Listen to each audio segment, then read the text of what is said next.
Cause I'm still trying to figure this setup shit. Like I want to hear you through my headphones, but for some reason, hold on, let Right. me go to audio, mic. I think you gotta adjust like the mic levels and shit on your laptop. Let me see. Communication. Oh, headphones. Say something. Yo, No, still don't. How about now? yo. Yeah, I don't know. Shit not working. It's all good. That's what happened with me. Like when I bought the mic, I had to like adjust the volume to go with the mic. Hmm. You How know does what the I mean? mic that sound though? The mic is good. You good? Yeah, you good? You good? What's good, Christian? Yeah, man.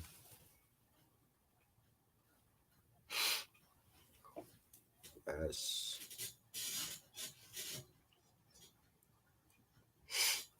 yeah, man. How you been?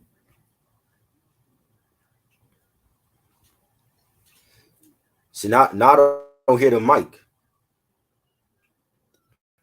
I don't hear the mic. Mike, what's good, yo? I don't hear the mic.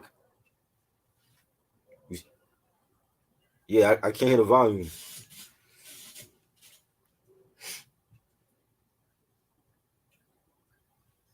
Nope, still don't hear it. I heard you before, and then you just went off.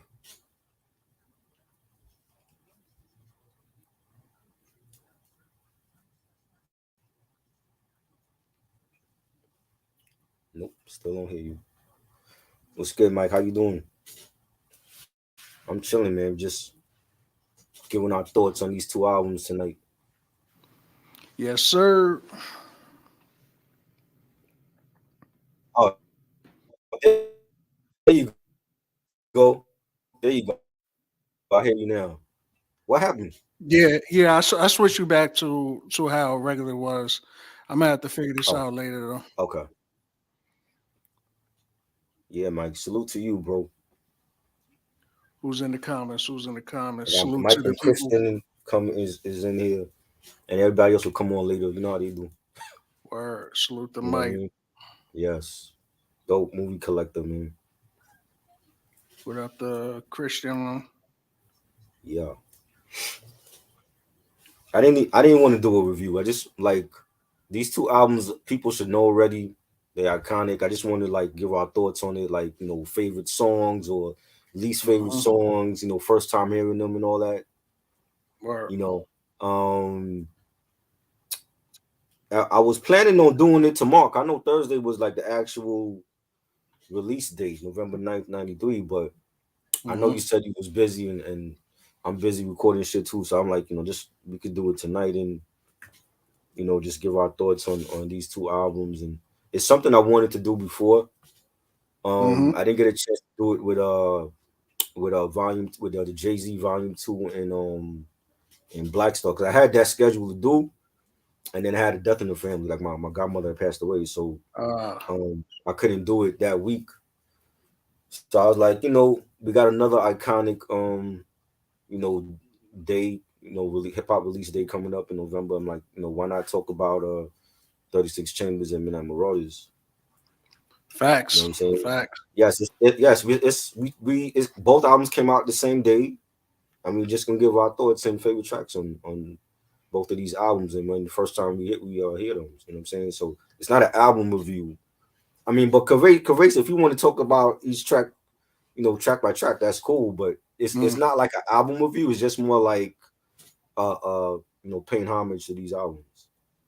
Yeah, no, I'm with you, man. Like I figured it probably is like I'm sure you probably covered these both of these Yeah, albums yeah. more than once by now. You Oh know what I'm yeah, saying? I did on different platforms. And I'm like that's why I just made it a point not to like discuss the same albums that everybody's done discussed before.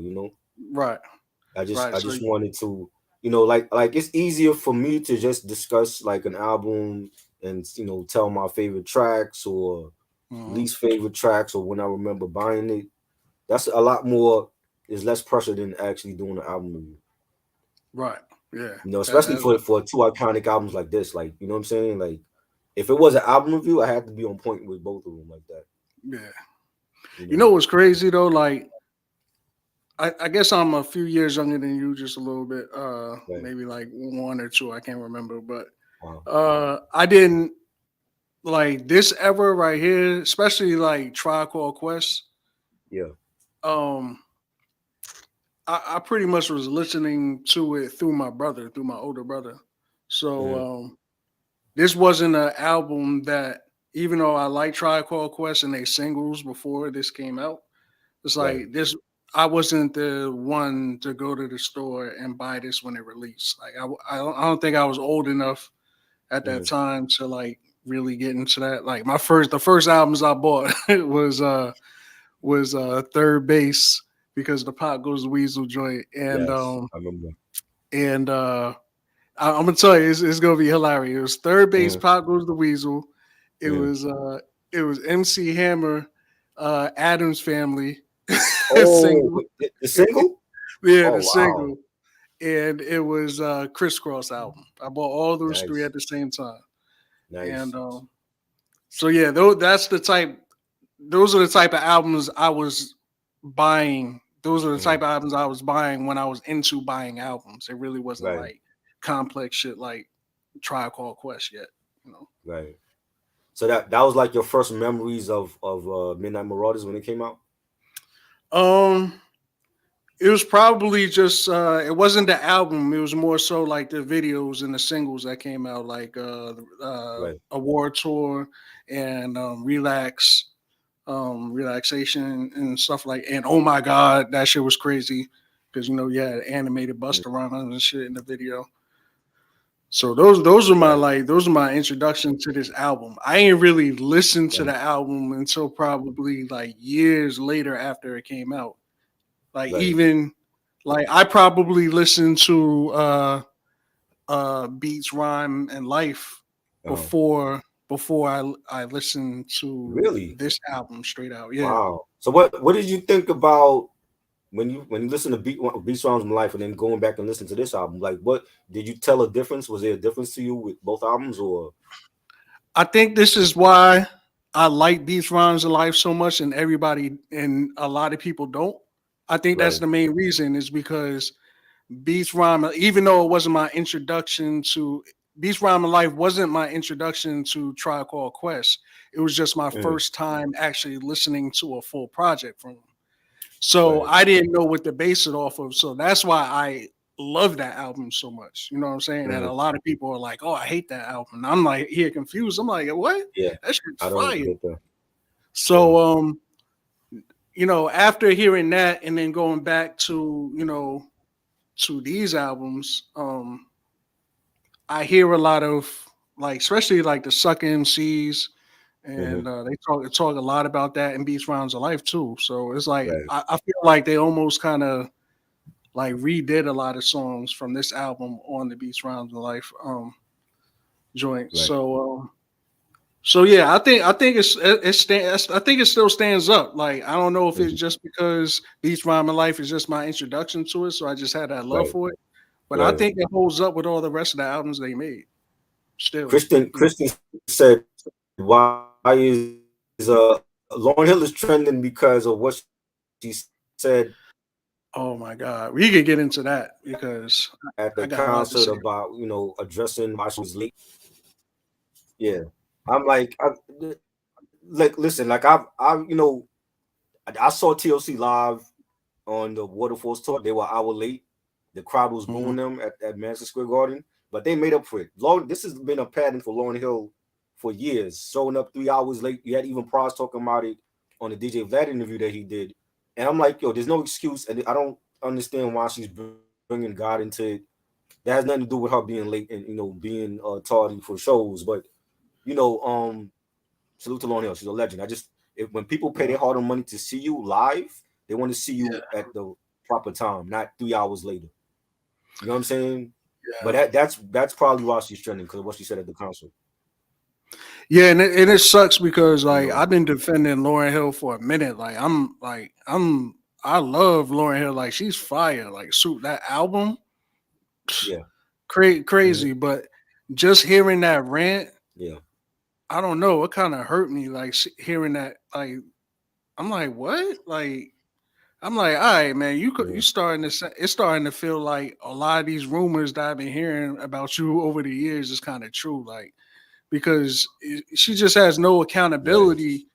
Like she was just better off just eating the narrative that she's been late and just prove that, that's a thing in the past. Like, you know what I'm saying? Just kept on doing her shows Right. and people would have Right. forgot about that. But for her to go up there Right. and do that whole rant and say, y'all lucky. Like, yo, these people paid. What the fuck are you Right. talking I about? don't. They lucky. Like, I don't get that. And she's bringing God into like I am God, and I'm like, what does all that mean? What does God have to do with you being 3 hours late for a show? yeah, she's You know what wilding, I'm bro. saying? She's wilding. And it makes me feel because I was And actually go ahead. no, no, go ahead. Oh no, because I was actually excited and I was thinking about. I was like, oh my god, yes, Lauryn Hill is doing it. I'm like, she's back, she's doing it, and I'm like, Hmm. maybe I could finally see a show. And then after Right. seeing that rant, I'm like, I don't even know if I want to gamble on that now because it sounds like she has no accountability, anything. Like it sounds like she could easily just do it again and chalk it up to like, Right. well, you know what I mean? Life happens, so you know. So I it's like, the, nah. the only two concerts I ever been to where the artist was late was TLC and New Edition. Mhm. Well, New Edition, they were actually the stage crew was actually still setting up the stage for them to come out in the beginning, but they were on the stage. We were just waiting for them to come out because the stage crew was fixing up the stage or whatever last minute. But TLC Bro. was an hour late. They were an hour late. Crowd was booing them, but they made up for it. You know what I'm saying? Mhm. That's the only two shows I've ever been to where the artist was late for their own show. But there's no excuse for Lauryn Hill to be 3 hours late for a show. And then you bring a She God wild. into it. I don't understand that. She wild. You know what I'm saying? Um yeah, yeah. So that was your introduction to Midnight Marauders, was hearing it through your older brother. Right. What was your Yeah, pretty introduction? much. Mhm. Yeah, pretty much through my older brother. And you know, yeah, the album, yeah, through my older brother. But Right. like I said, I knew who. Obviously, I knew who Tribe Called Quest was. I Hmm. knew all their songs. You know what I'm saying? Like as far as their singles and stuff like that, I was a fan of Right. them. But as far as like listening to the albums, Hmm. I really didn't get to start listening to the albums until Beats Rhymes of Life. And then I kind of started like, all right, let me go check, Right. check back to the last two previous ones. So So what was your introduction to Wu-Tang Clan, if Wu you Tang remember? Clan was off the rip, Yeah. off the rip straight. You know, it was the same thing. It was the music videos. Hmm. But I remember when that album came out. I remember listening to it when it came out, even Right. though I was maybe a little young, to hear. Right. Well, I think I was like maybe sixth grade when that came out, but Okay. yeah, I remember listening to that because it was different. Like everybody was different. They was Mhm. doing all this ninja stuff. I was like the fifth Ninja Turtle, so like anything karate or something like that. That's how Right. I was into. So I was fucking with Man, I remember for Wu, I remember when Protect Your Neck came out, and yo, I never really liked that song. it. Mm, Like I appreciate it now, but it wasn't one of my favorite Wu songs when it came out. really? And yeah, it wasn't. And I remember I remember seeing the video. Ralph McDaniels was playing that video all the time. I Hmm. remember seeing the video and I'm like, oh, who the hell are these niggas? They from Staten Island. Only people I knew from Staten Island was Force and D's.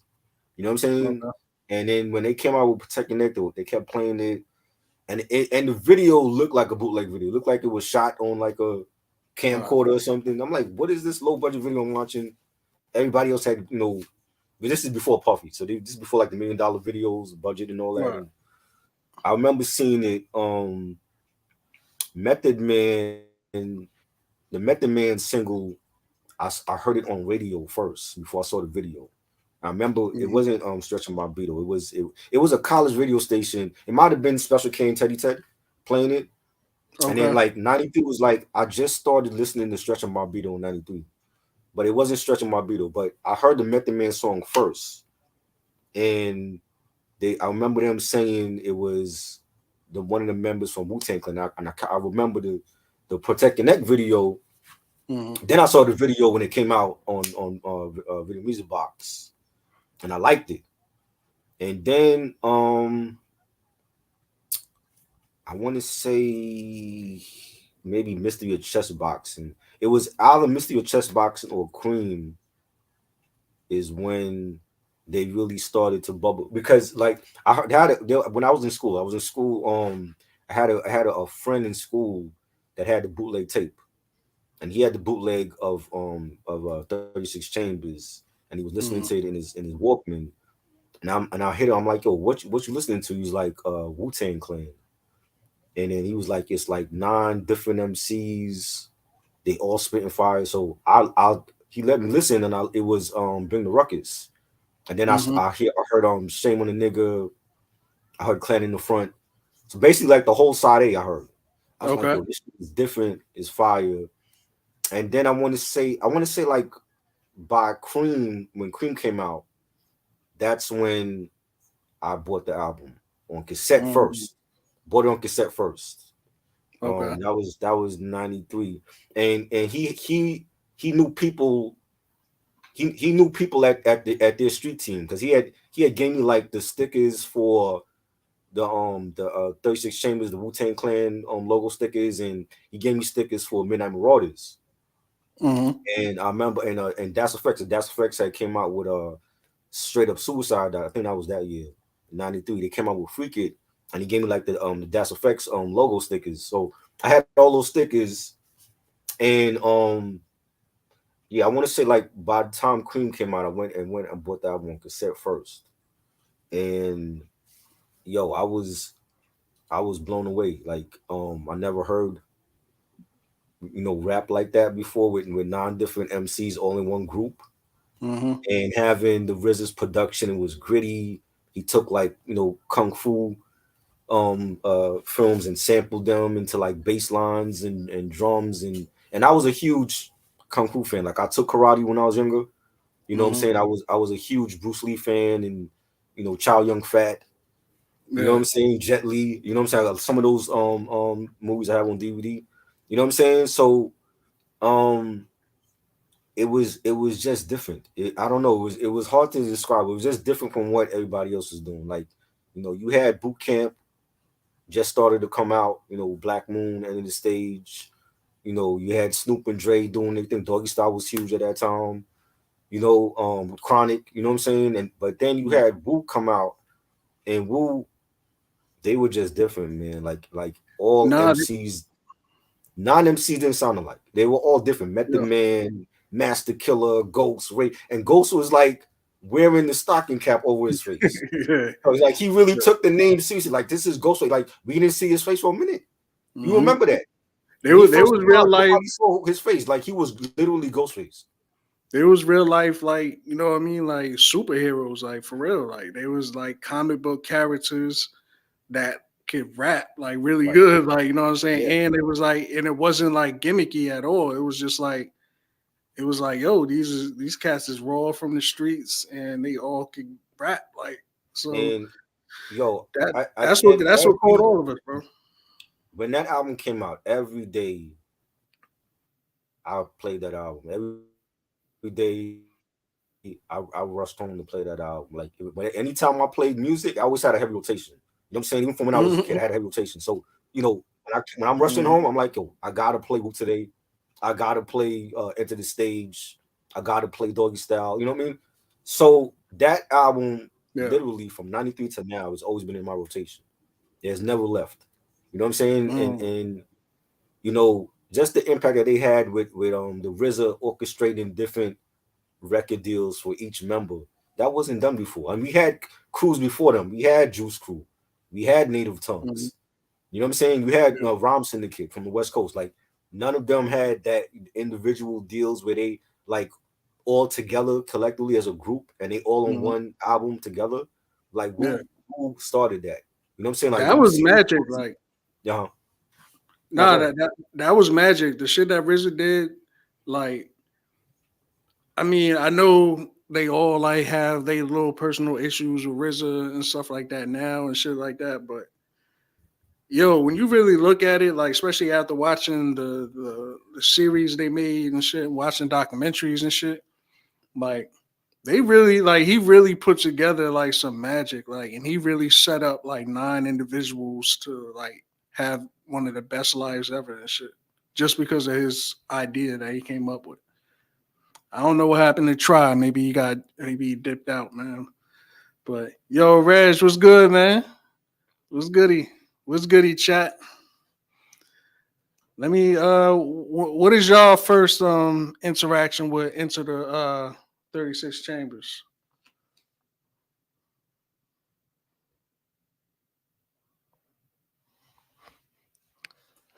When's the first time y'all heard that? Did y'all listen to it when it first came out, or did you have to go back and check it out?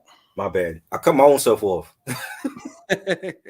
My It's bad, all good. I was asking the chat like when it was the first time they ever listen heard the Wu album. bro. Yes, my my bad. What you? I know you were saying something before I got cut off. No, I was just saying how RZA like is a genius for setting like for kind of Yeah, orchestrating that whole situation and being a right. visionary and seeing everything and pretty much predicting like nine people's future and like Mm-hmm.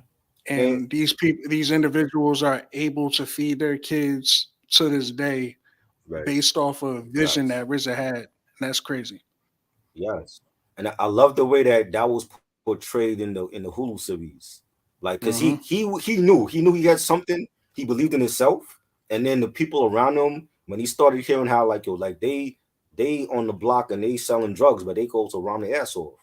Let me make a whole clan, a whole family, Right. and gave each one of them a deal. Like that's never been done. And look what we got out of that. We got some classic solo albums because of that, because of RZA. Right. You know what I'm saying? Like the crews you all see now, Odd Future and Griselda, ASAP. You know what I'm saying? Dipset, G Unit. That's all because of RZA. Hmm. Without them, without Wu Tang Clan, there would be no Dipset and no G Unit. You know what I'm saying? Facts. And it was just crazy. Like I remember hearing that, Method got signed to Def Jam and Jizza went to Geffen and Raised with Loud. I was like, damn, when the hell are these albums coming out? And they came out quick. Like they didn't waste no time. Like Yeah. the minute Back to 36 back. Chambers came out, they just rushed the whole game. Like the first album blew up. Then they come out with each one of them come out with their solo albums, and then they take a couple years off and then regroup for the double album. But it was crazy. It was crazy. You know what I'm saying? And it was like a comet hit the planet and just gave us this whole collective of like nine MCs. And then you had the offspring groups and artists. Sons of Man and Killer Army. Royal Yeah. Fam, Grave Diggers. It was crazy. I'm like, damn, like they everywhere. You can't get escape them. What do you think about that though? Like, because I know a lot of the Wu Tang uh members kind of resent RZA for doing kind of like the spinoffs and the off-brand Uh, clicks of the Wu Tang. Like, they felt like that's kind of the reason. That's kind of the downfall of the Wu Tang because like RZA wasn't putting all of his focus into. nah, I think RZA wanted to put as many people on as possible, and then if he don't directly produce their album, he gonna have Fourth Disciple or Mathematics or Bronze Nazareth. Any one of the Wu Element producers handle their projects. And I think it Mm. was it was great because we got a lot of great hip hop from this collective, from the offspring groups as well. Killer Army is one of my favorite. Don Pacino is highly underrated.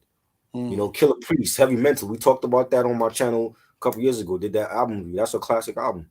Gravediggers, 6 Feet Deep. I remember the day that I went to get that album. It was we had in a heat wave in August '94. You know what I'm Mm. saying? And that's always been my favorite hardcore album. You know what I'm saying? And I feel like without those offspring artists, I don't know. I think they gave them a longer shelf life. with each one, Shaheem, GP Wu, Mm. Theodore Unit, and then you had like the artists from the clan that had their own clan.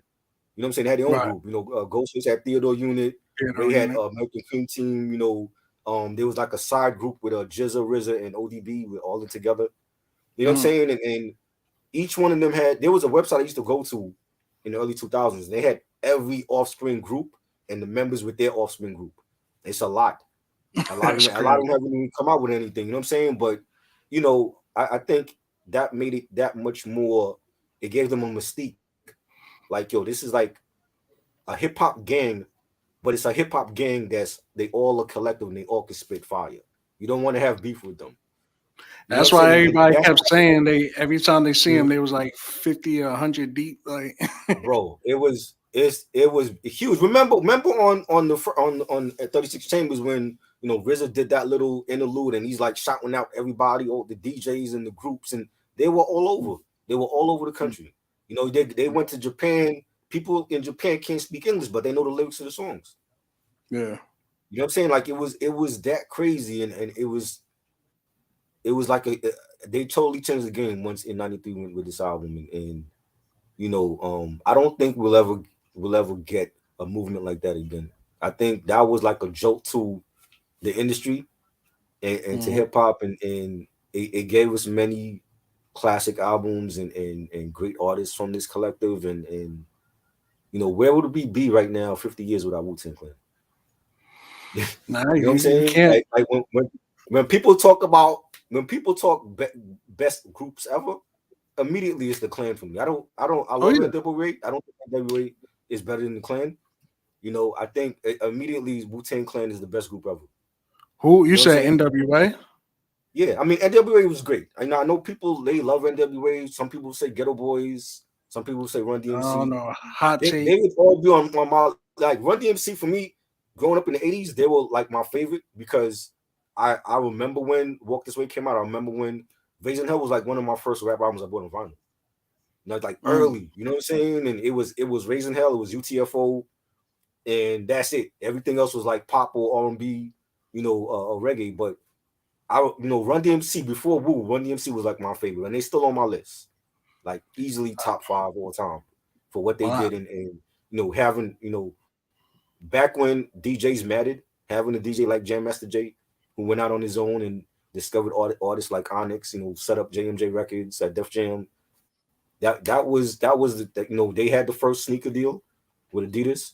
You know what I'm saying? They're great, so they got to be in my top five all time. But to me, Wu Tang is the best group ever of any region of any era. I think they're the best group ever. I don't think nobody's better than them. well, I got a hot take. Okay, Well, camera bugging. Um, NWA is overrated. you think they're overrated? Why do you say that? Overrated, Why do bro. you say that? I'm Why do you say sorry. that? I just don't get it. Maybe it's. I mean, I know you're from New York too, but Mhm. and I know a lot of New York people love it, but Right. I don't know. I can't relate. I love Ice Cube, Mhm. but But okay, now you love Ice Cube, and you can relate to what Ice Cube is saying. Why not for the other members in the group? I don't know. Easy E was just always kind of corny to me. Right. Um, Dre, he's just Dre. I don't He's know. he's okay.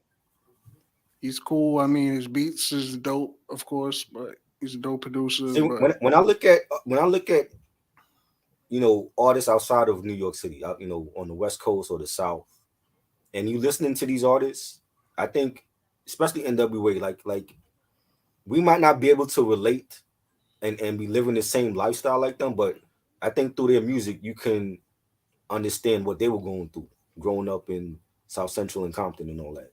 You know what I'm saying, in the '80s. besides like the main songs like that, fuck the police and Mhm. what's the other big songs they have?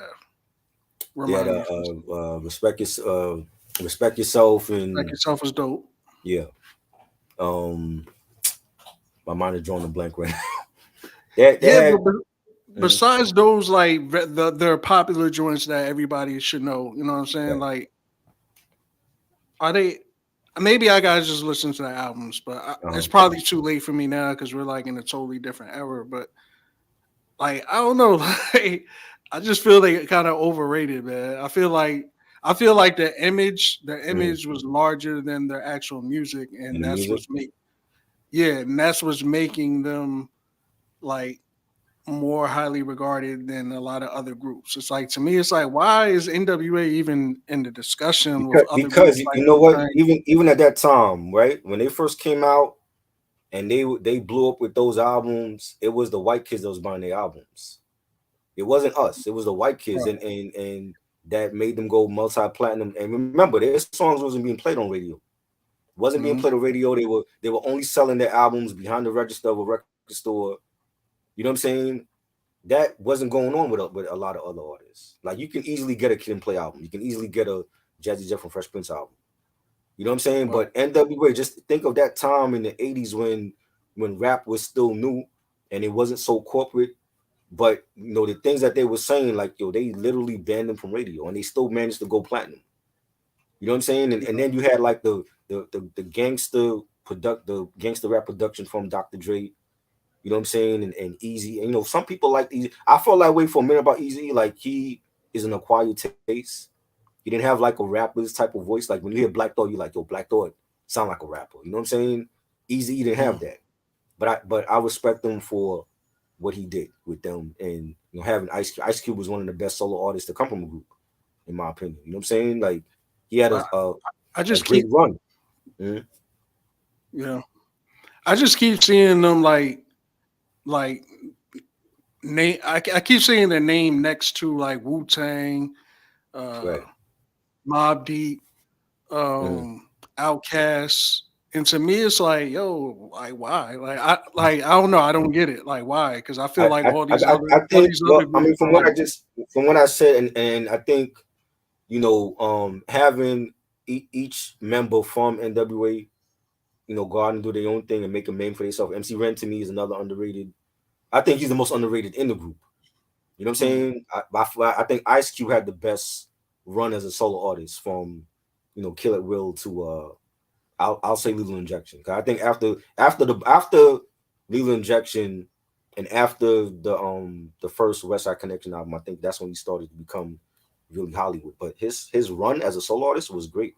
The way that we look at Busta Rhymes solo run, that's how I look at Ice Cube. His early solo run, mm, America's Most Wanted, Death Certificate was the first Ice Cube album that I heard, and mm, and that happened by chance when I was buying my first pair of Timbs. They were playing that album in the store that Mr. Sports.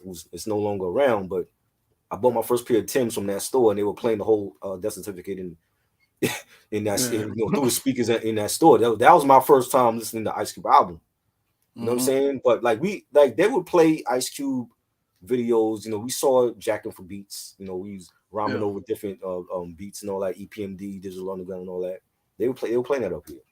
You Yeah, know, my brother was a huge fan of Ice Cube. That's how I got in. And then of course he got into acting really early. So, right? I was watching Hmm. Boys in the Hood when it Yeah, first came out and shit like that. Trespass. Yeah, Yeah.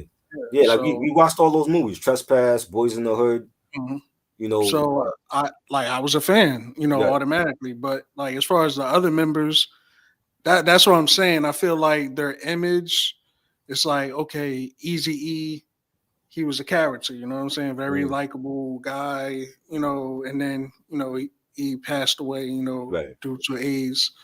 And then you had Ice Cube, who was also another likable guy, dope MC, right, had a dope career doing solo stuff, and then became an actor. Then you got Dr. Dre, who's a great mm, producer, and right. went on to do bigger things, with outside of NWA. So I feel like all that stuff makes NWA the actual group Right. bigger than it actually really is if we're just talking about music. Because So you feel like the members individually are bigger than the whole group. yeah, because their music, NWA music, outside Mm, of a few songs, is right. like I feel you. it was just like, all right, like Right. it's cool, but I'm not. I'm not going to say the greatest group of all time next to Right, all these other groups that have multiple like catalogs of like great right. music. I feel you. And we didn't listen to NWA. I didn't listen to NWA until I was in my teens. Because Hmm. again, like they like you couldn't as a kid you couldn't go into a record store and just buy it because they were selling it behind the register, which means you needed a parent or an older sibling to buy it for Yeah. you. So I didn't listen to NWA when I was younger Mm-hmm. until I want to say until Cuba and Solo. Like after Death Certificate and Predator comes out, that was a classic. That's when Mm-hmm. I was able to listen to their stuff. Back Uh, and then by the time Chronic came out, Easy and Dre were feuding with each other. You know what I'm saying? But a lot of people feel like they're one of the best rap groups ever.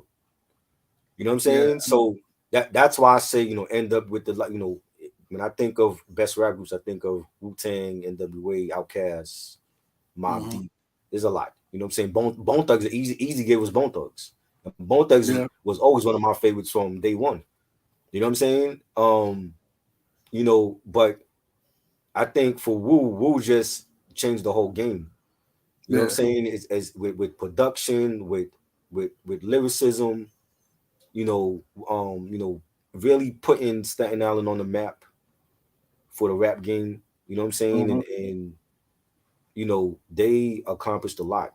Seeing them, I saw them live in '96 and the one and only Hoodstock show. I don't know if you remember that. The one and only because we there was like a Where was stampede. that?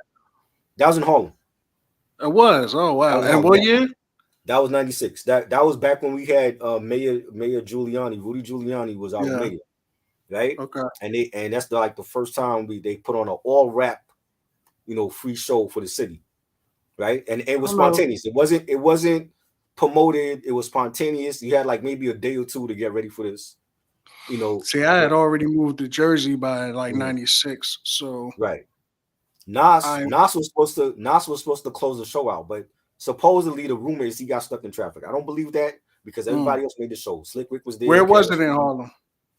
It was in front of the federal building on Oh, okay. 125, and my aunt used to work with her the street from the federal building, Hmm. right? And Wu end up closing the show. And what happened was Ray, Cuban Link had already dropped. It was already huge. Ray had performed a couple songs from the album Ice Cream, Criminology, did Incarcerated Scarfaces. There Oh, was a Boot Camp performed there too, right? yes, Boot Camp was there. Okay. Yeah. Mary, Yeah. Yeah. Yeah. Mary Yeah. was Yeah. there. Yeah. Yo, that's the only show, and I tell people all the time Yeah. that is the only show where I was able to see both Biggie because the Bad Boy roster was there with Junior Hmm. Mafia, Faith Total, Puffy was there, Big Pun was there with Fat Joe because they Hmm. performed Firewater. Craig Mack was there, ODB was there. That's the only show that I've seen all those legends all in one place. Aaliyah was there too, but Aaliyah didn't perform. She came out to talk to the fans and tell people that she was working on One in a Million, Hmm. which was the same year that came out. Okay. So all these people was there, all day event. So it was like the rap version of Woodstock. At the Hmm. end of the show, you have Raekwon telling people to throw your guns in the air, shoot them off, and they took literally. You had a guy that actually pulled out a gun, Yeah. started shooting in the air. Everybody was running. You had kids, you had adults get injured, people killed. It was a Wow. melee. You That's don't crazy. believe me? Google it. Okay, it was on the 11 o'clock news that night. You know what I'm That's saying? And this crazy. we had a heat wave. It was like 95 degrees that day. In June. You So know, this wasn't at Harlem Week. It wasn't Harlem Week, was nah, it? nah. This was just a random day in June '96 Okay. that they chose to have this event with all these artists. And it ended up being in a stampede. A lot of people got injured, and I was That's there, and we had to wait till the stampede was over, and the cops, ambulance came, everything to actually leave the scene, and then the subways were packed. And hmm mind you, this is like how New York subways are. There's no AC in the Yeah. summertime. It was Yeah. And when hot they on the trains, and shitload of people are trying to get home from this stampede. I end up when yeah, I end up when I did come home, I turned on the news, and that was the first story on the news. was a Stampede in Wow. Harlem. That's the only Wow. time I saw Wu-Tang Clan perform ever. I've never seen them since then. That's the only time I saw them perform. But they were great. You know who opened up that show? The Fugees and the Oh Roots. wow. Yeah, that's the only Wow. time I saw the Fugees. It is, remember, 96, the score just came out. Yeah. Yeah. You know what I'm saying? That's the Roots year. came out. Roots came out with Illadelph Half-Life. They were the band for the show. Yeah, because I think they came out. Those two albums came out around the same time, I believe, right? Right. You know what I'm saying? Yeah. Yeah. So it was crazy. You know what I mean? But that was I remember ODB jumped in the front row. Like, I don't know if he had a fight with the fan. I remember him jumping in the front row and they had to like pull him Mhm. back. He was wild. Wow. He was wild. You know what I'm Yeah. saying? Um, but it was a great show. And I would have loved to see Nas. I've never seen Nas live, but Nas didn't make the event because he was stuck in traffic supposedly. Yeah. You know what I'm saying? But everybody else got there, so I don't understand that. But that was I will always remember that show. It was crazy that day. You know what I Yeah. mean? I missed that It's one. not like how it's not like now because back in the day, like especially in the 80s when it was like rap shows, they wasn't Mhm. doing all rap shows because it was always associated to gun violence. So they a lot Yeah. of Even promoters. Mhm. at me and my family, we used to go. Always went to like Hampton and Grambling games. I'm not sure if you're familiar with those. They used Yeah, to I always mean, do it every year at the mhm, Meadowlands, right. and so we used to go. And one year, I can't remember what year it was, but it was around the time when Ill and Out Scratch was hot. So Ill and Out Oh, Scratch was okay. performing in the parking Mhm, lot, and like you said, something happened, and guns started busting inside the parking lot. And right, all I remember is like jumping gates and fences and shit to get away, and right. everybody scrambling. See? So Yeah, yeah. because the promoters back in the 80s, they were afraid to have all rap show. They knew it was always associated to violence. So they wasn't Hmm. having it. So you had to literally, if you was a big rap star, you had to literally jump on another tour with an R&B act or a pop act. You know what I'm saying? Like when I saw Coolio and Warren G, they were also on tour with Boyz II Men and Mary J. Blige. Hmm. You know what I'm saying? Because they couldn't do a full tour with just those two West Coast artists by themselves. Right. You have to jump on a tour. You know what I'm saying? If you look at the Scream tour with B2K and Bow Wow and them, that had to Hmm. be a tour of different artists. It couldn't just be just if you had like one rapper, you would have to jump on Yeah. a tour with somebody else. Yeah. You know what I'm saying? Not Speaking like of how Wu it is now. Tang. Like now, like see how it is now. Like where they can have like a free rap show for Hmm. free in at Lincoln Center. That they could never do that back in the 80s. Oh no, no, nah. You know what I'm saying? Like I saw Rakim and Big Daddy Kane at Lincoln Center for free. That would have never happened in the 90s. Yeah, it's crazy. You know what I mean? So yeah, but when I say like a lot of the shows I've seen, it was a bunch of other artists on those tours because it wasn't just a straight rap tour. They wasn't doing that. Yeah. If you was R. Even like the Kelly, R. Wu Kelly Tang. was with uh, No, I was gonna say even with Wu Tang when they wasn't they with that rock and roll thing. Who was it? What rock band was that with? Lollapalooza. They were on Lollapalooza. Yeah. Yeah, They back was in the day. they was Yeah, they touring put them they on was like touring with festivals like them. Lollapalooza, Vans Warped Tour, Family Values Tour. You have to be on one of those tours. They were Mhm. not gonna give you a full rap tour because the promoters were scared. You know what I'm saying? When I saw R. Kelly on the 12 Play tour, Heavy D and the Boys was on that tour. Mhm. You know what I'm saying? Rest in peace to Heavy D. I saw Heavy D twice. The Uptown MCA tour, same thing. Father MC, Heavy D and the Boys. They put them with Mary J and Jodeci. Mm. You know what I'm saying? Even though they were all on the same label, but you was not getting a full rap tour back then. You know what I'm Yeah. saying? But it was crazy. So Well, I if you look mean, at I Mhm. maybe in the '90s. I know in the '80s they used to do it a lot though, Yeah, because but because you would no, see. in the 90s too, I'm like, yo, like I mean, if you look at Coolio, Gangsta's Paradise was a great album. That blew Coolio up.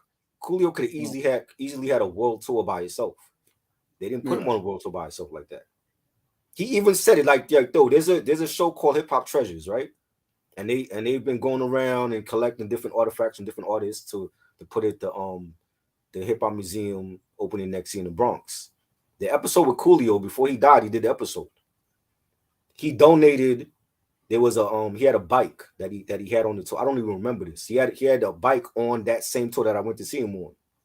He even said like he was on that same tour with other acts. It wasn't just him Right. because the No, promoters were because I was afraid of gonna say interfering on special reps. because I was gonna say like probably you're right, and it's probably due to like once hip hop started getting more like gangster, like in the '90s. It was Mhm. probably more so like that during the '90s. But like if you think Right. about the '80s, you would see like Dougie Fresh and Biz Markie Mhm. and stuff. They will all be doing shows together all the time and shit. Like so, Right. But then and it's that like video would be. if they play the club would end up with a shootout or something. Mm. Right. You know what I'm saying? So it was like in order to see like some of these rap artists, they had to jump on other people's tours. That's how you were seeing them. That's how I was able to see a lot of them. Ice Cube and Dub seeing them. Ti and Fabulous. They were on other people's tours. You know what I'm saying? But Yeah. because of when you see a incident like that, and it's a free concert for everybody. You know what I'm saying? There's nobody's checking you to see what you're bringing in. When shit like that happens, it's like yo, you see, look, rap, a full rap concert. Look what happens. You know what I'm saying? So it was crazy, but Wu for the time that I saw them, they were great. They were great. Method Man, everybody, Ray, Ghost, I'm Jigga, mad. I never got to everybody was see great. Wu. To this day, I still have not. Yeah. I and I met mad rappers. I don't think I ever saw like a member of the Wu Tang. I have Nah, I it's have crazy. Pop the Brown Hornet follows me from from GP Wu. Yeah, Shout out to him and Wu Syndicate. Shout out to them.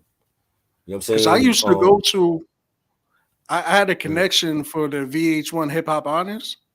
Like right, I knew someone that worked for them. So for like 3 years straight, I used to go to those events. right. And I'll be in the front row Nice. and shit like that. I remember I, who I was it? remember. It was Trey Songz, I think, was coming out or something like that. And this Oh my big girl God. that was standing behind me, like she Mhm. and I'm a big dude, so she like lined back me and threw me out the way, bro. I was like, yo, damn. And I also I remember used to watch those. Mhm. Ja Rule. Now let me tell you about this. Like Oh on those hip hop honest things, it's like pre-recorded and shit like that. So yeah. like Ja Rule came out, and this is around the time where I guess this was like what 09 or so like that, and people are Mhm. still hating on Ja Rule. Like, so Yeah. Ja Rule comes out with Ashanti, and he's trying to get the crowd hyped and stuff like that, and people just was not Right. feeling it. So they told him to go back. So he went out, he went back, then he came back out, tried to get the crowd hyped again, and then he had Mhm. to do it like 3 times. Are you And that shit, I serious? was like, Wow. yo, that's so embarrassing, yo. That's Wow. That's crazy. so crazy. And then DMX was sitting in the corner eating Doritos. Like I said, I met mad, I seen mad rappers up front, but I don't think I ever seen a Wu Tang member, yo. That's I remember those VH1 hip hop honor shows. I used to watch them mm-hmm. when they announced it. Was you there the year that they gave Mariah Carey the award for best remixes? Was you at that one? I can't They remember. they gave her that award. I'm like, she don't deserve that. I'm like, Mary J was the queen of remixes to me. Mm. If You know what I'm that saying? because Mariah had her remixes. there was one where actually Wu Tang was featured in it, and I think that was the year Right. before I started going because I remember Okay. Method Man was like standing on speakers rapping and shit like that, Yeah. hanging from the I hanging from the remember that. speakers and some shit. But but yeah, I'm not sure who did I see? Like I saw mad people. I remember Slick Rick was one of them. I was there Mhm. for the Def Jam. I think it was what was it? Respect the logo or something like. I think that was the name of the event. But Oh, it was like a thing respect the about that. classic. The respect the classic Yeah, joint. yeah, something like that. And it was Yeah. the whole thing was like surrounded about Def Jam, on the label. Yeah.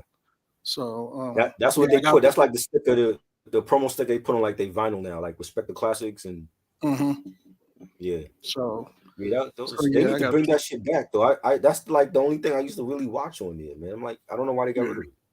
yeah. That You was know what I mean? fire. That's But also when I noticed like a lot of these rappers, like when I saw Bun B, I mhm, like on TV, I'm like, all right, Bun B look like he's 6'5". right, When I met him, like he was like 5'8", 5'7". I'm like, yeah. oh damn, I thought she was The huge. camera is Oh, just different when you see them live, mm-hmm. you know. But yeah, but that was like the only time that I saw Wu, and it happened at an unfortunate event at the end of it, and but through the years, like this collective has maintained their dominance. You know what I'm saying? Like Yeah, collectively, they haven't been the same since the W. I would say since 2000. right. They each it seemed like albums after the W, it got mediocre to bad. Iron Flag was okay, it What wasn't you great. slept on? You The like Iron Flag? W, Oh, the W. you did say that. You told me and Rich that you did say that Iron Flag you like. Oh, I do. I And do like Iron Flag a little bit too, but the W mm, mainly is highly W slept slept on, on. yeah, No one yeah, talks yeah. about it, and I think it's low key one of their best albums. Like I low key, And I I know people are think, not gonna like me for this, but I mm, low key like it better than the Wu Tang Forever. I'm sorry. oh my god, wow, you gave two hot takes tonight. W, see, W was great. I remember hearing it, and I'm like, it just seemed like they didn't have the same type of momentum that they did for Wu Tang Forever. You know what I'm saying? Because even when that double album dropped, like yo, the city was in a buzz. Like every record store you went to, they were playing Triumph. I remember going to HMV, they were playing Triumph there. I went to General Music Hall, Was they were playing Triumph. Everybody, it seemed like every record store I went to for that album, they were playing the single, and everybody was waiting for that album, and for it to be a double, I'm like, yo, like it's gonna be like twice the music we getting from compared to the first album, and W, when I heard W, it was dope, but it was like I didn't feel that same buzz for it though. You know what I'm really? saying? I Until mean, like nothing like could top. like Nothing could top now Triumph. I love it now. Mhm. Right. But I don't know. It was like we was in a weird place with hip hop. It's like 2000s. I think of fucking Country Grammar. That had came out, and you Yeah. had we were like the mixtape, early mixtape scene. And it was just a weird time for music. That what I'm saying. And I remember hearing it, and I liked some of the songs. And I'm like, but this album felt different though. W felt different from the first two. You know what I'm saying? But I love it now. I mean, when you look back at their discography now, it's definitely one of their best. I mean, because like I I said, like I Iron, and even I was on that. Mhm. Now I was gonna say Go I ahead. even like the branding and marketing they did for that album, like how they Right. what they did with the videos, like from Careful, Mhm. like if Yeah, it's all they tell one a story. story, and Yeah, that was fire. That no one like it that was just fun. no one cares about it. No one noticed it. Like that was fucking Yeah, genius. That was I fire, I bro. know I noticed it when BCAT, right, the public access Yeah. network we had. When BCAT used to have like those little video shows, they would show like the other videos that MTV wasn't showing. MTV was showing like Hmm. the jump off, and a BT would Yeah. show like Careful, Click, or what, you know what I mean? But Hmm. BCAT was showing all of them. I'm like, yo, this is like one. It's like all the videos look the same. Right. You know what I'm saying? It's like so it told a story. I'm like, did they do it? Did they do it on purpose like that? You know what I'm saying? Yeah. But That it's a was great fire, album, bro. definitely. Yeah, it's Yeah. definitely a great album. And then it's like I was on the street team for the Iron Flag album. I'm like, yo, I remember when they sent it in the mail to me. I'm like, this is not a great album. I like some of the songs, but I'm like, that's when you could tell they were having beef within the crew. You know what I'm Yeah. saying? Because I'm like, there was like certain people missing. It didn't feel like a cohesive album. And then, 8 Diagrams dropped. I didn't even hear shit from that. I remember being at FYE, and I'm like, yo, let me get this. I didn't hear nothing Hmm. from it. I'm like, yo, hopefully it's good. And then I saw that they had went with Steve Rifkin. I think he was over at Sony at that time or whatever. Hmm. But even with that album, it's like nobody even mentions that album. You know what I'm saying? Yeah, I never took that album serious. I bought it Mhm. and maybe I got halfway through it and I just Yeah. never returned back to listen But to it. but And you I know and what? still to this day I never consider it as like an album of theirs. It's some actually like dope songs on there. It was just no promotion for them. They didn't promote no singles on that. They had Moby, Easy Moby did I think he did a Take It Back joint. You Mhm. had who else was on that? Erica Badu was on that out. The Heart Gently Really? Weeps, which is like a beat. Yeah, that was like a Beatles rendition that they did over. You know what I'm saying? But that I never hear nobody. I know we're supposed to do a review on that at some point, but that's an Mm. album that I didn't hear shit from. I'm like, I just saw it in the store. I'm like, yo, let me get it. And it was the limited edition with the DVD because the DVD had like a documentary, like of like talking about the clan. It seemed like they have like a shitload of documentaries. Yeah, they That's did. another thing because if you look on Tubi, there's like another documentary for Wu-Tang on Tubi, and Yeah, it's like before there was yeah. even talk about the Showtime, documentary and all that. They had Hmm. more than one documentary. I don't know if people know that. You know what I'm Yeah, they saying? have If you that. get the limited edition of 8 diagrams, they have the bonus disc has a documentary talking about how they formed, and you have Jizza on there talking, and every member talking. So they have a lot of documentaries. That's another thing about this group. You know, You know what album that no one talks about ever mm, that Wu Tang did, and it's more of a right. collaborative album is Wu Block. That's a fire Blue Block. album. Yeah, A lot of people don't talk about that, that. that was dope. I That was guess it's dope. because it was very underground and it's like not really a Wu Tang album. It's like a Wu Tang and Locks album. Yeah, But that's a good album. Like they had some pretty good work on that joint. For real. right. Wu Block was I fire. it was dope. The one thing I didn't like was that I wanted to hear more clan members with. Mm, It seemed like the majority was Sheik and Ghostface. I'm like, I wanted to hear more Styles P and Jadakiss, and I wanted to right. hear where was Riz at. I didn't hear Riz on the album. Where was You God? You know what I'm Yeah, I saying? don't So think it didn't really feel like a clan and D Block thing, and they always promised us another album. So hopefully, if they ever do that, we have like the full clan with D Block. You know what I'm hmm saying? Cause yeah, there was some joints on there like Crack House Stories was one of my favorites. That hmm was one of my favorites on there. Erica Badu was on that project also. I don't even remember I her forgot being on the it though. song she did. It was Master Killer and Erica Badu. It was somebody else on that song. You know what I'm saying? But yeah, they had some bangers on it. And then they were teasing us. They had like some little freestyles. Remember they had like a Barry White freestyle or something, and you had Ghostface like rhyming over a Barry White beat. Yeah, you So they were teasing us before they were teasing us before that album came out. But yeah, that album was fire. I definitely enjoyed that album. You know, yeah. um, But but yeah, I never considered 8 diagrams. Like I just don't acknowledge it. Like 8 diagrams to me is like what's a Nas album that I just don't consider an album. the firm I guess lost that tapes. like um nah because those are like what is 8 diagram like I don't know. I guess it would have to be that. I guess it would have to be that It, Kanye it West slept shit. on Wu album. I slept on Wu album. No, I'm talking about like an album that's like I Mm, just don't consider it because it wasn't good. So right, like I right, guess it would right. have to be the Kanye West album that Nas did. I just don't consider Oh that. I God, just erase Nasir. that I don't from like that. me. So that's kind That of was like I bad. did 8 diagrams to me. Yeah, and I'm like, yo, Kanye was doing like what five albums all at the same time, and you gave those beats Yeah. to Nas. Meanwhile, you gave Pusha some fire. Let me like switch. Let me get the Daytona for Nas, and you give Pusha the Nasir joints, and see I see how if you could sell with that. You know what I'm Speaking of saying? that, did you hear what he said about Nas talking about he was caught ranting about Nas saying, I'm trying to work with Nas and he can't rap on beat. Oh You my heard that God. shit? I heard something like that. I'm like, I don't think Nas, I don't want to hear Nas work with Kanye again. Like we Right. heard what happened. That's enough. Like his run with Hit Boy was great. Like he had solidified himself Yeah. as the best all time with Hit Boy. Like I'd rather hear another Hit Boy album than him and Kanye. I don't want to hear nothing with him and Kanye again. You know what I'm saying? Kanye just gave him bad shit. You know what I'm saying? And the thing is, during that time when you hear Daytona was classic. Kids See Ghosts with him and Kid Cudi. That was a great album. You know, even the Tiana, and I'm not a fan of Tiana Taylor. Tiana Taylor album was fire.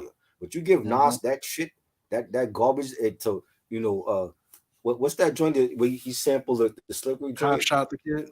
Cop Shop. I didn't like that joint at all. I did not like Trash. that.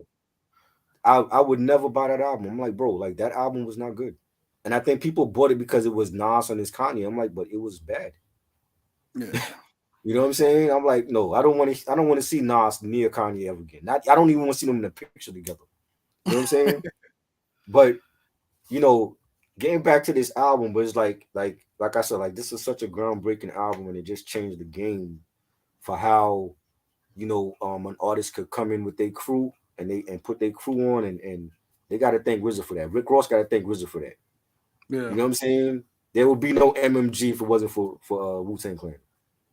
You know Yeah. what I'm saying? And you know, the Tribe album, I was a fan of Tribe from Can I Kick It when Can I Kick It came out, Of course. Yeah. and then when Benita Applebaum, it was like, yo, like that was a joint, and then Low End Theory drops, and I'm like still in junior high, so I grew up with Low End Theory and Check the Rhyme and Excursion Scenario, phenomenal What album, and then it was like, huh?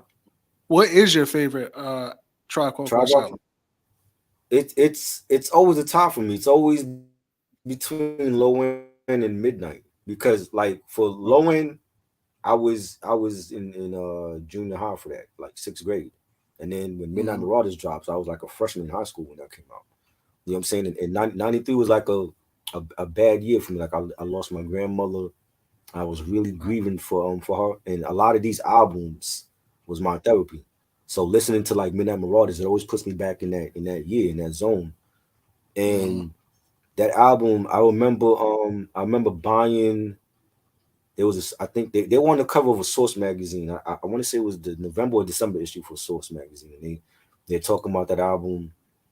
And I remember seeing the video for Award Tour, and it Mm-hmm. was it was dope. It was a dope first single, and then I started hearing like Electric Relaxation being played, and Keep It Rolling, and I was like, yo, I gotta get this album. And it was we had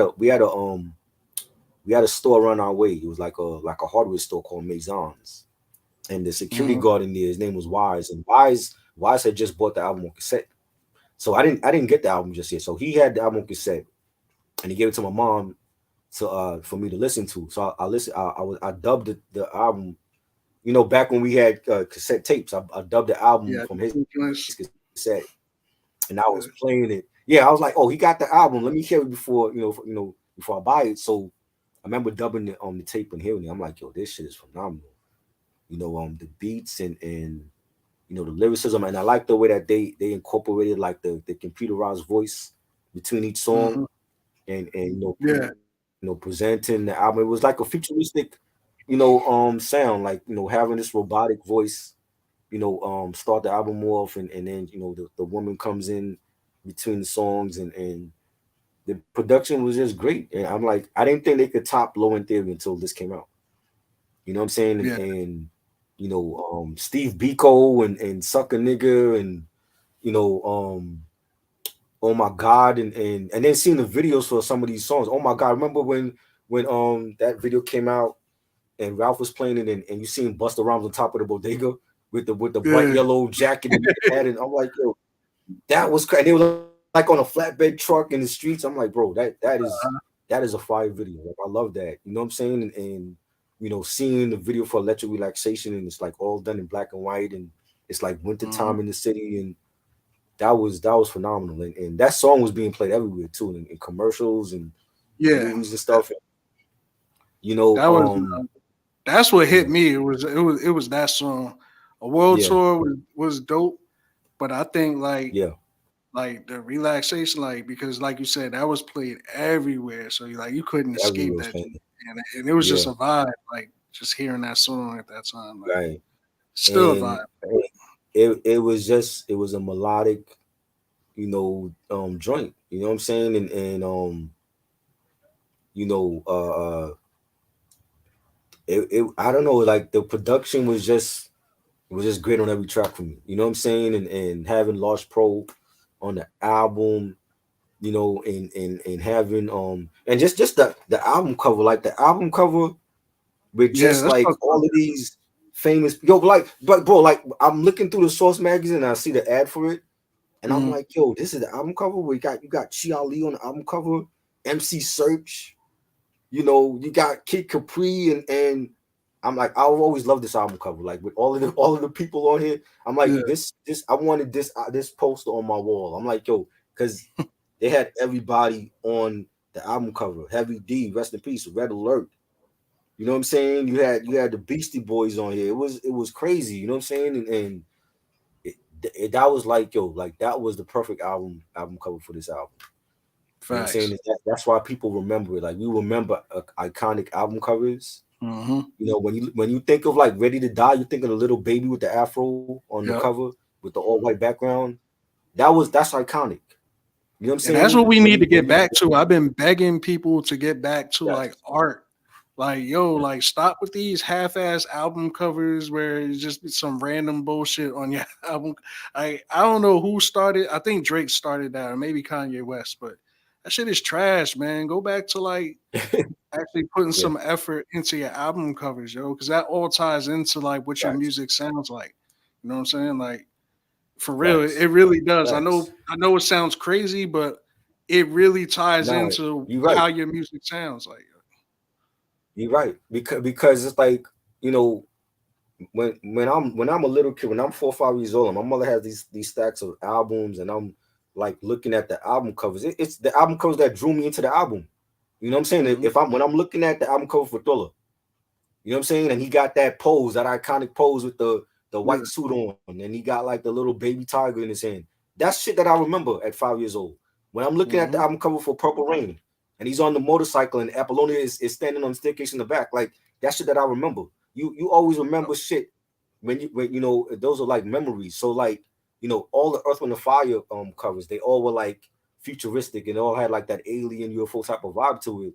I mhm. remember those shits. You know what I'm saying? So they don't have, like, the albums might be good in this era, but the album covers on, or nobody's gonna remember the album covers. Nah, You know what I'm saying? It's like you know, West Side and Griselda, they did the whole the you know the holy gothic album cover yeah, theme. I get it. Greek shit, like whatever the Yeah, but fuck then they. it's like you have other people start buying what they doing. Yeah, You know what I'm saying? It's like when was the last time we had an iconic album cover to go with the album? The album covers mattered as well. Because if you had a shitty album cover, 9 times out of 10 that album wasn't gonna be good. yeah, You facts. know what I'm saying? Like Kanye West, like people remember the college beer because he was Hmm. actually walking around in that beer outfit promoting Yeah, his album. You know what I'm saying? The Louis Vuitton Don, like he was rocking the polo and the Louis and all that. hmm. You know, performing at shows and shit. You know what I'm saying? You look at late registration with the beer again. The He had fire. that. It was a theme with him with the college beer. You know what I'm saying? And then Hmm. he switched up once Donda died. When he with 808s came out, he had like the heartbroken heart or whatever on the, and then he just Oh yeah, started switching up his album covers. But there was a theme yeah. going on. You know what I'm saying? And that changed. And it's like, you know, I I don't don't know. You remember the got last niggas iconic. putting, you got Huh? people putting emojis on their album covers and shit. It's like, bro, what? Like, come on. What's But going the on? Certified Lover Boy, that shit was garbage. Like the album cover is garbage. The album is garbage. You know what I'm saying? Yeah, And it's crazy. and it was like, I don't know the last time when I saw an iconic album cover, because they don't do that no more. It's like this. It's all about rushing out the product, and then it's on Yeah. to the next one. They don't care about the album cover. It's like no input. You know You what know what I'm is a good saying? thing Mhm. that's going on right now? To me, I feel like it should be a good thing for artists. So right now, I don't know if you heard, but Spotify is switching up. It's switching up how it pays artists now. So if you're an indie Yeah. artist, you're Mhm. likely not going to get paid off of any streams unless you like make 1,000. It's like 1,000 streams in a month or something like that. If Right. you don't hit a Yeah. thousand streams in a month or something like that, they're not going to give you any type of pay. Like you have to reach 1,000 streams in a month in order for them to start Right. getting some revenue. So I heard indie that. artists, it's a wrap. You know what I'm saying? Like Hmm. unless you're like super popping, it's a wrap. So why I say it's a good thing Right. is because it could come back to people making their own websites and selling selling like albums, like physical albums or something like on their website, or just like selling a digital copy off their website. Now you can actually make money, even though say you have 50 fans, you could sell your album for $10 to 50 Right. fans, and you actually make some money off that. You know what I'm saying? Instead of just putting your shit on Spotify and it's So just there and no one's listening to it and you're right, not making any money off it. right. So now it'll give them some incentive to drop some good material Right. Yeah. if they want to get Exactly. paid. Facts. Right. Wow. That's crazy. You know what I mean? But it was like, yeah, like an iconic album cover like this, and you had to know the album was gonna be great. You know what I'm saying? I'm like, once I saw the album cover, I'm like, yeah, this album gonna be fire. You know what I'm Mm-hmm. saying? And you know, oh man, like I always, and then we heard like some of like the remixes, like they had like, I remember when Oh My God came out, they had the remix, the Tumbling Yeah. Dice remix, and that was even fire too. And then they had there was a joint called 1-2 shit, and that was like a Mm. B-side. For whatever reason, they didn't make the album cut on Midnight Marauders, but that was a fire joint. Five killed that. Busta Rhymes was on that also. He killed it. Mm-hmm. You know what I'm saying? And it was hip hop was in a good place at that point. Like we knew, like with these two albums, it was like, yo, like we in a good place with this shit. You know what You I'm know what's saying? Like, crazy there's so many. when you listen to these two albums, even though it's in the same year, you would never know. Like it's like Right. totally different, two different worlds of hip Yep. hop. Like, and Facts. that's crazy. Like, you know what I'm saying? It's the same year, but it's like totally two different things, and that's what we're missing. Like everybody's doing the same thing nowadays, but Yeah. back when this album came out and around Mhm. that time, it's like everybody had their own thing going on, man. Right. That's what makes shit fun, man. Facts. Facts. And I mean, 93 was a good year. You had Della Funk and Sapien came out with No Need for Alarm. That was a great album. You know, 36 Chambers, Midnight Marauders, LL drops 14 Shots to the Dome. You know, the youngsters come out with the Aftermath. It was a great year. Onyx came out with their first album. Hmm. 93 was a great year.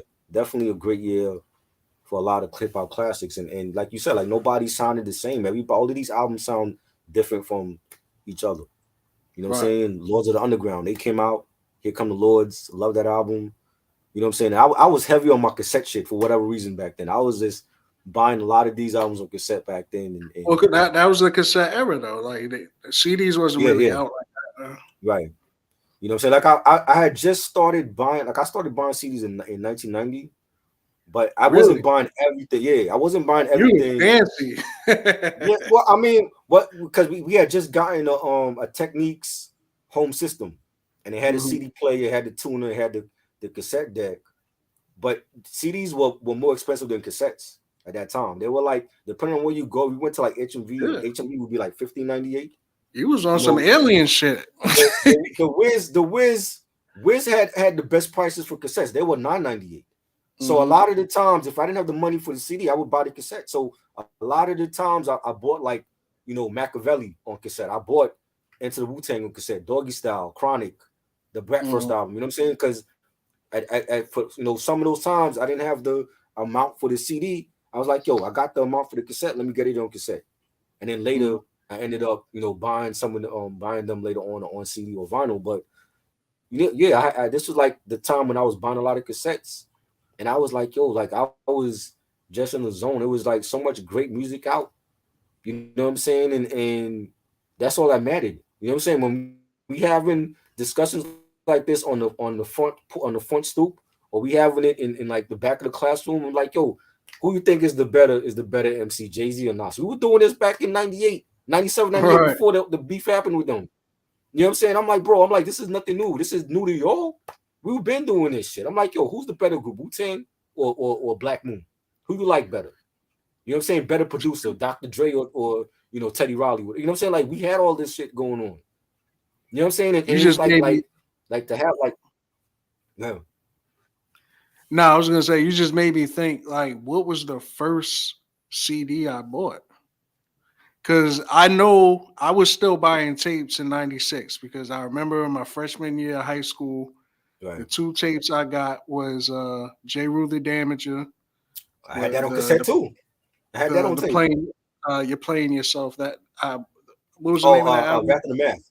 Wrath of the Math. Rapid. Yeah, I bought Yeah. that album and then I bought Right. OGC, The Storm. The Storm. I bought those both on cassette that year. So I was Mhm. still buying cassettes in '96. So I'm trying to Yeah. think when what I'm thinking it might have been Machiavelli because when you said Machiavelli, I was like, was Yeah. Machiavelli my See, now, first CD? Machiavelli was the last cassette I bought, like ever. That's the last before I switched over to CDs for good. That was the last Mm-hmm. cassette I bought. You know what I'm saying? The first CD I bought was Mama Said Knock You Out, and Digital Underground had an EP called "This Is an EP Release." So that was my first. But like I said, like CDs they were new, but they cost more than cassettes. So I I wasn't don't in think my I CD ever bag seen just yet. I was still buying cassettes. like that's why I say like you was on some real alien advanced shit because I don't think I ever saw anybody with a CD or Mhm. like said they had a CD or a player Right. until like 96 or 95, Oh 96 wow. maybe. Yeah. So it was, and the thing is, see, I started off on buying vinyl and cassette, and then like I was still buying like cassette singles, and because the remixes would come out the cassette single first before the CD single came out. So I was still buying like the cassette maxi single and all that. You know what I'm saying? So I was Mm, still in cassette mode, but I didn't completely stop buying cassettes until after Machiavelli. That was like after '96. You know what I'm saying? But mhm. '93, I bought a lot of great albums on cassette. I was still in cassette mode, and I remember, buying the Wu-Tang album, and just falling in love with them from that first album, and it's been like that ever since. And with Tribe, and you know, like I said, like those that was in my heavy rotation every day. Like I could not go a day without playing Into the Wu-Tang, 36 Chambers, and Midnight Marauders. It was just a ritual. Like I had to play those albums, and you know, Actually, that's yeah, mm. go ahead. Go ahead. No, go ahead. Nah, actually, it might have been Beats, Rhymes, and Life because it was the Okay, holographic. They had the 3D holographic album cover. right, That shit that like right, when right, you move it, it changed. And I remember that was right. like the whole rollout with the CD. And that was also Yeah. '96 too, wasn't it? Yeah, that was Yes, '96, right? yes, that's right, that's right. Yeah, Yeah, yeah. So yeah, that might that's that right. might have been the first. And I Yeah, remember and my boy had Hell on Earth. Was that '96 too? right. Yeah, so yeah. Yes, that was '96. Yeah, hmm yeah. I remember You seeing know what that I on mean? And CD. yeah, it's like you like with albums like these, you remember where you was at when you first heard it, when you hmm first bought it. You know what I'm saying? And it's those are iconic albums to me, and I felt like with Tribe, with this album, it just showed that they pushed the limits with the production, and showing that they can make a classic every time to me. You know what I'm saying? Like a lot of people love the first album was great. Low End Theory was great for me, and then they I think they topped it with this album, and then Beats Rounds of Life come out, and they were consistent, and they really they opened themselves up to a broader audience with this album to me, and you hmm know what was like some of your favorite like songs on these albums? Like let's start with 36 Chambers. What was like your favorite songs on here that you would always go back to? Definitely have to be Protect Your Neck, um, Ice Cream, Cream. Yeah, Um,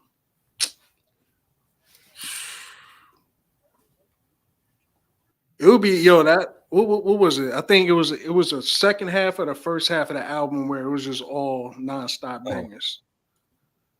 It the, was the just like the part nonstop. with the second half with Tears and with Method Man, and you had Cream and all that part you talking about, Yeah, or the first half? yeah. With the when once you start cooking up with Cream and Method Man, like it was just nonstop bangers. Like Yeah. So that would yeah, so that would be like side two, and side two started off with Mystery of Chess Boxing. That'll Yeah. be side two. And then you had Hmm. Wu-Tang and Nothing to Fuck With. That's another one of my favorites right there. Oh yeah, yeah. You know what I'm saying? And then as Yeah, you far had as like this. Mm, no, I was gonna say, and as far as like Tribe Called Quest, uh, right. it's pretty much the no brainers like award tour, relaxation. Yeah. Oh my god, Hmm. and sucker MCs or sucker niggas. Um, Right. yeah, those are my joints. Oh, clap your hands too. Can't forget clap your hands. That was fire too. Oh yes, clap your hands. Yeah. You know, for me, Wu Tang, like shit, like the whole damn album, the whole damn album for me was great. Like Shame on a Nigga was one of my favorites. You know, Clan in the Front, the Jizza killed that joint. I love Clan in the Front. Hmm. Oh You yeah, know what I'm saying? I always felt facts. like he should have like his own video for that joint. You know, Hmm. Met the Man set it off with his joint. Cream, Can It All Be So Simple? I love that song. Oh yeah, Um, the whole album, man. The whole album yeah. is, you know what I'm saying. Even Tears. I think Tears is getting more love now than before. But yeah, even Tears was fire. Like you God Mhm. wasn't on this joint a lot because he was still locked up, so he wasn't on a lot of these joints. But they waited till he Mhm. came home to set it off on the double album. That's why I always felt like he's the MVP of that double album. You know what I'm saying? Because Yeah, they waited till that they come up with that double album and they're like, yo, we're gonna let you God get his shit off first. You know yeah. what I He mean? went in. He got a raw And on voice. Try, huh? No, I was just saying you I got hear what had you a say. raw voice. Yeah, definitely. You know, on Tribe joint, the Tribe joint for me is Electric Relaxation. Oh my God. Steve Biko. The title track, Midnight Marauders, I love that track. Hmm. Um, God Lives Through, Keep It Rolling. Like again, the whole album, Right. World Tour, every track on these albums were phenomenal. You know, a masterpiece, and to think that we got both of them on the same day, November 9th, 1993. That's a historic day in hip hop that everybody needs to remember. You know, Hmm. you have any least favorite tracks from both albums? Um.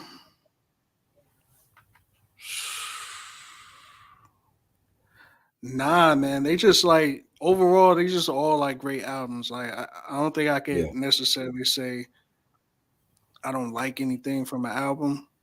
right, Nah, I can't. I can't. It's just all all good albums. I was gonna say it makes me wonder, like if shit was just planned, if it was like a competition, because this often happened where you like in the '90s, like where two hmm, classic albums dropped in the same day, and it's like, was yeah, it like?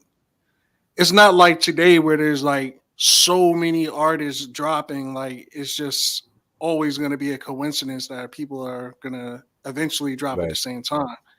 right. Um, so it makes me think is like, did did Wu Tang or Tommy Boy know that such and such that Tribe was going Yeah, to drop that day, and then they that's just dropped at the same time?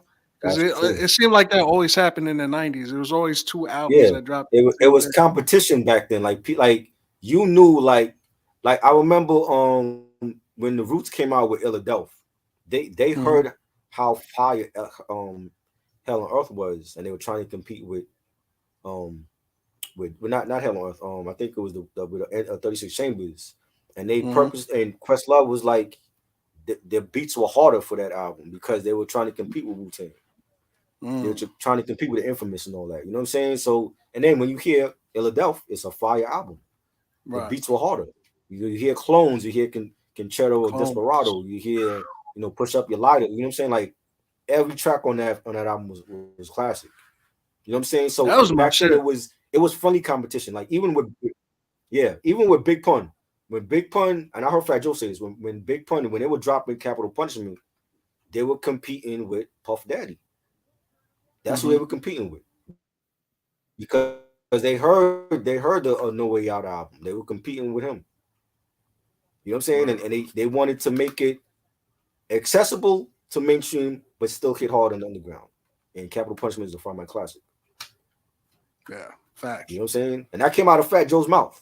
he felt like Puffy's album was the one to beat in '97. So '98 comes out, Capital Punishment drops in '98, and it's a 5 mic class. I think it's better than No Way Out to me. You know what I'm saying? What, Capital And they Punishment? both of those albums have, huh? You said Capital Punishment? I hear, yeah. Capital You know what Punishment I'm is better saying? than No Way Out. You're saying? Yes, No Way Out. Yeah, to me. Oh yeah, yeah, of And both course. of those albums have a shitload of features. But I Yeah, think of Pun. Come on, like Pun would yeah. destroy everybody on that No Way Out album. You know what I'm saying? So that's who they were competing with. They were competing with Puffy. Puffy's out year was '97. He was everywhere in '97. Yeah. You know what I'm saying?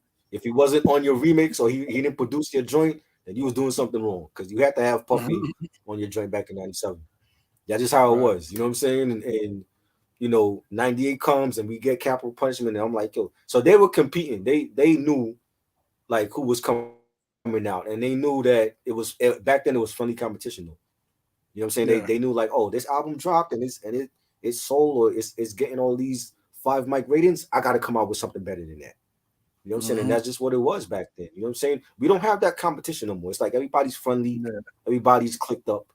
You know what I'm saying? Yeah. And I think we lost that competition, and we need that. We need somebody to be like, yo, like, oh, Westside Gun just dropped his album. Let me drop an album better than his. You know what I'm saying? Or Benny's about to drop his Def Jam debut. My Def Jam debut gonna be better than his. They don't have Facts. that now. You know what I'm saying? Facts. It's like that competition is gone. It's like when you had DMX was killing everybody. When he came out, he didn't care if he was friends with Ja Rule or with Jay-Z he was killing everybody in his way. Right. That's why his shit was so phenomenal. He didn't care. He Yeah, felt like that's he what I was liked competition. about that. That's what I Yeah. liked about that whole. It was like Jay-Z, Ja Rule, Mm-hmm. DMX. It was all Right. like they might have been cool, it might have been Yeah. like associates or whatever like that, but Mm-hmm. they all was like, all right, Didn't care. all right, I see you. I'm about to come Right. right back at you. You know what I'm saying? I'm about to Right. drop my shit. So I thought that Right. was dope, man. You know It what I'm made it saying? made it You made had it fun. that class. You had Nori came out with NORE, Cam drops Confessions of Fire, Pun Facts. drops Capital Punishment. You know what I'm saying? You had Facts. John, and I was always a John Forte fan. Poli Sci drops and it didn't do as Oh well, yeah. but I still fuck with John Forte. Like you had that whole class of MCs. Like, come on, man. You know what I'm saying? Like that was a great class of MCs for those years, and DMX comes out with 2 albums in 1 year, and they both hit #1. Who was fucking Mm-hmm. with him? And Nobody. we had Jay out with Volume 2, and DMX drops 2 #1 albums in 1 year. Right. Phenomenal. You know what I'm saying? Is like that. We might never see that again. You know what I'm saying? Drake is definitely not doing that. Nah. You know, and DMX looked at you like you was the competition. He didn't care if he was friends with you or not. He was running over Mm-hmm. you. You know what Yep. I'm saying? And yo, phenomenal artist, man. Rest in peace to DMX, man. You know what I'm Facts. Rest in saying? peace. I don't really have I don't really have like any tracks I don't dislike on both of these albums because like there might be days where like if you look at Thriller's a 9 track album and you might have Mm-hmm. your favorites and then there's like some days when you might not want to hear Beat It and Billie Jean, you might want to hear The Girl Is Mine or Human Nature. So it's like that. It's like, but the whole album is classic. You don't Mm-hmm. necessarily gotta play your favorites every time you play that album. They there, but the whole album is classic that even some of the underrated album cuts are still fire. You know what I'm saying? So I don't have any like least favorite tracks from Midnight Marauders or 36 Chambers. Yeah. I like what Quincy Jones was But talking it's about. they both but both of these albums. Mhm. No, what are you saying? I guess it's a I was saying Quincy Jones was talking about how Thriller. You said it was like 9 tracks, right? They did like the album was Yeah. done. They had 9 tracks or whatever, and then he was like he listened to it. He was like, okay, Hmm. this is good. We're gonna keep 5 of it, and he was like, Right. do 4 more.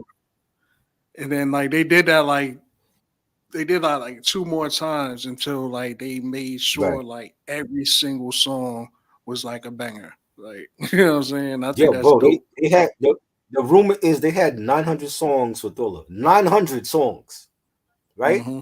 I think it is genius to take out of 900 songs, you pick the best nine, and each one of them are Mm-hmm. like a hit record.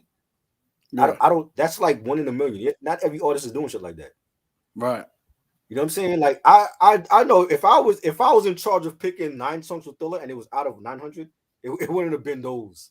I would have fucked it up. And Thriller would have been a terrible album because I picked them. I picked the songs, but not to Right. to do 900 songs for an album and you pick the best nine and every nine people know and remember. That's genius to me.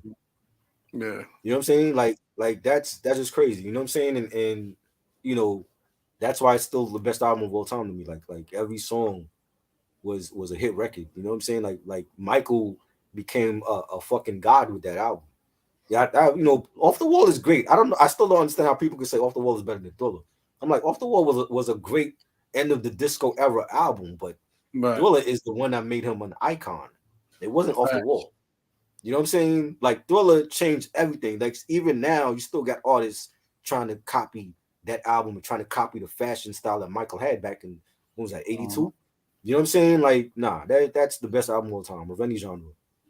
You know what I mean? And I just think that's just crazy. You know what I'm saying? But like Quincy knew, like, yo, if you got four, you need five more because Uh-huh. there's a certain thing that I'm looking. I'm trying to No, make he it was saying he's saying we got 9. All right, we right. need 4 more. Four more. He's like, That's you got crazy. 9, but you need 4 more. Right. That's crazy. Like You know what I'm we're looking saying? for 9 Because songs. You got Quincy 9 and songs, but we you need know the 4 thing is, Quincy probably saw the vision. He probably saw like, yo, Michael, I'm trying to you're a superstar with the Jackson Five, but I'm trying to make you a fucking god so that when you die, people are still talking about you centuries later. more. Yeah. That's the vision I believe Quincy had for him. You know Yeah. what I'm saying? And even with each album is different. Bad don't sound like Thriller. Dangerous don't Mhm. sound like Bad. History don't sound like Dangerous. Every album was different for Michael. You know what I'm saying? Because he took his time, he took a couple years off and let everybody else eat and let society and the genre, change, and then he came back. It wasn't like now where people put out an album today and then next week they got another album coming out. Mhm. That's another problem with today's music. They rush Yeah. out a album and then next week, 2 months from now, they coming out with something else. That's why I So you don't respect give the dudes like listener Kendrick time to Lamar. digest the current project. Yeah. Yeah, that's why I respect dudes like Kendrick Lamar, man, because he he Mm-hmm. he plays a little too cool though. Sometimes it's like, all right, man, like you be dropping albums and then you just It's time. disappear, and then and then you just drop an album Mm-hmm. again and disappear. Like Right. I But like it, not like like suffocating us with your brand and stuff, but I feel right. like he could do a little bit more, and like you know what I'm saying, than that. Yeah. But it's like, that's how he would have fit perfect in the 80s and 90s because that's how it was. That people wasn't Hmm. dropping shit every year. It's like people took years off. De La Soul took years off before they came out with an album. You know what I'm saying? Yeah. Tribe took years off before he came out with an album. You know what I mean? Like we don't see that no more. You know what I'm saying? It's more like, okay, I gotta drop something today, and then 6 months from now I'm coming out again. You know what I mean? And I just think that's why I feel like there's not a lot of classics in this era. You know what I'm saying? Yeah. Like you can like an album from front to back. It don't mean it's a classic. It's just a good album that you could play all the way through. But And classics this is take what time. I'm going to say. Well, I guess you're Mhm. right. I can't really say it because, like you just said, classics take time. Right. But what I was going to say is Uh, this is what I mean about the whole Nas thing. And if everybody knows me, I'm a super Nas fanatic. right. But I don't feel like these last projects are necessarily classics. Right. They're very They're good good. listenable. Yeah. They're very good listenable albums for the moment. Hmm. To me, like they're cool. You know what I mean? They're cool Right. for the moment. But for some reason, and I don't know, maybe it's just me, but for some reason, I still I consider it like how can I say it? I consider these last 6 albums Uh, almost I don't count them towards his you don't entire count them. career. For some So they're reason, I like don't know what why. so you don't count them with the rest of his other stuff. No, for some reason, I feel like this should be like a. It's like, okay, this is the OG Nas in Uh-huh. his career, and then these Right, last 6 albums are like, this is a different Nas.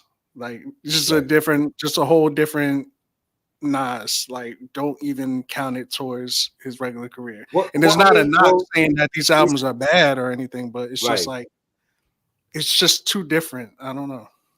It's a different Nas for where he is at with his artistry and his life.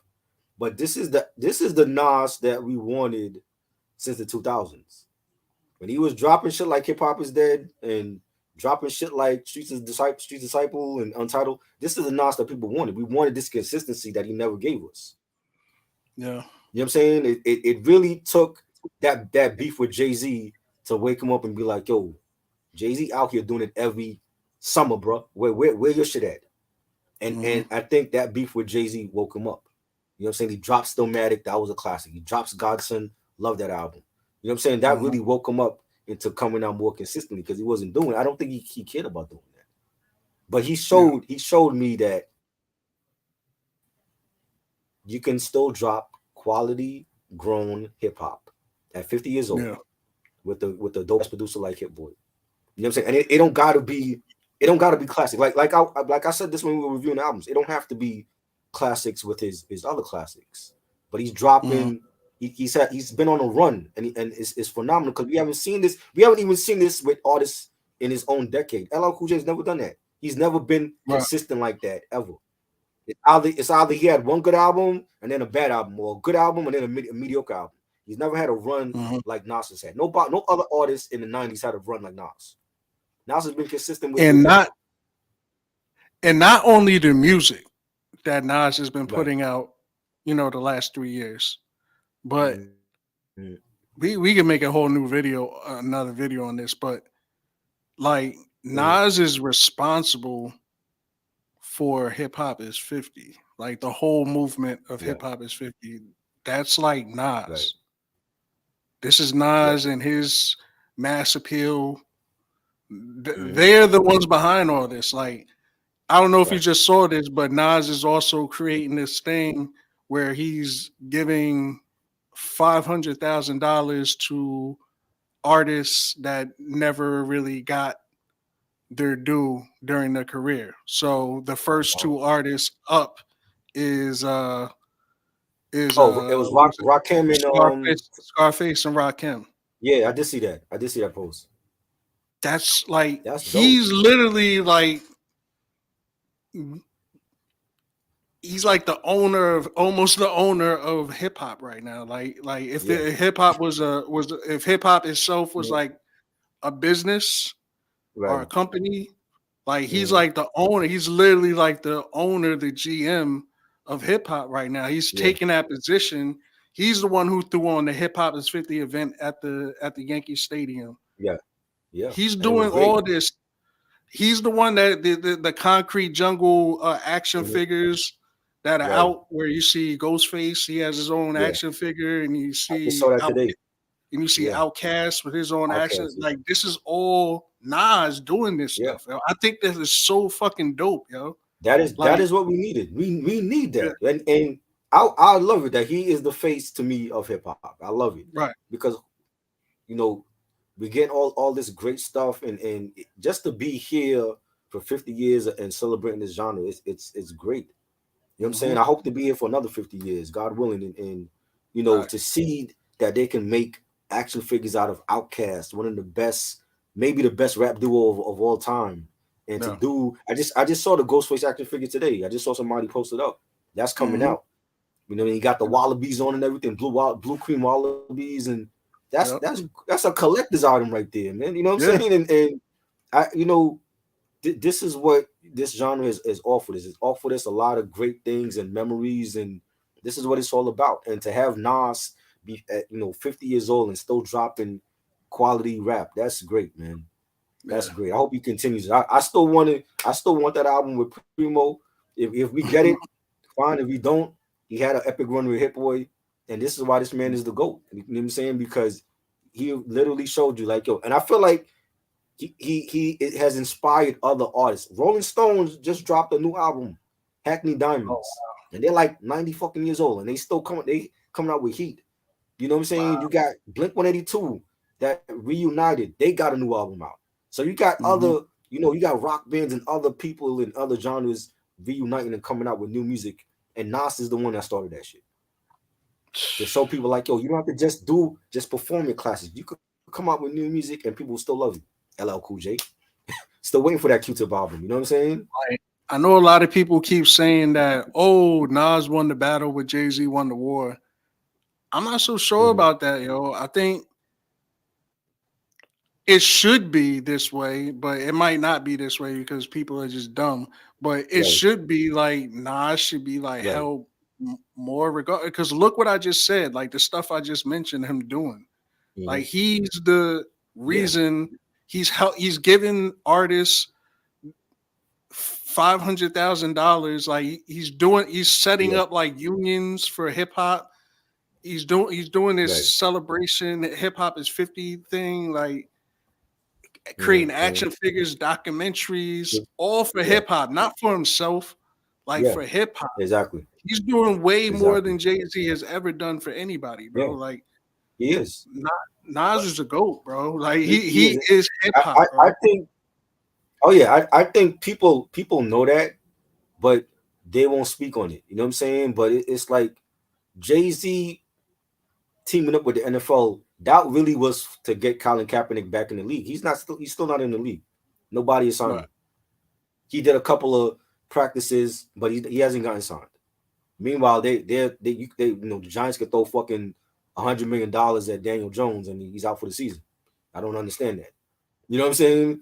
You know, Jay-Z, don't be fooled. Jay-Z did that to fatten his own pockets. What he did yeah, was he created a situation where all of his artists that are on Rock Nation, whatever, have right, green light. They have the green light to be played at football hmm games. Like he right, made contracts for that. So like if football games venues want to play music, they have to go through the Rock Nation catalog. That's pretty right. much what he did, yo. So it's all about But Jay Z at what the is end of that? But what? Okay, but I mean, if Jay-Z is in charge of putting of picking the halftime show performance, does that really do anything for hip hop? I mean, because you got Usher. Usher no, is R&B. He's not really hip hop. You know what I'm saying? Like no.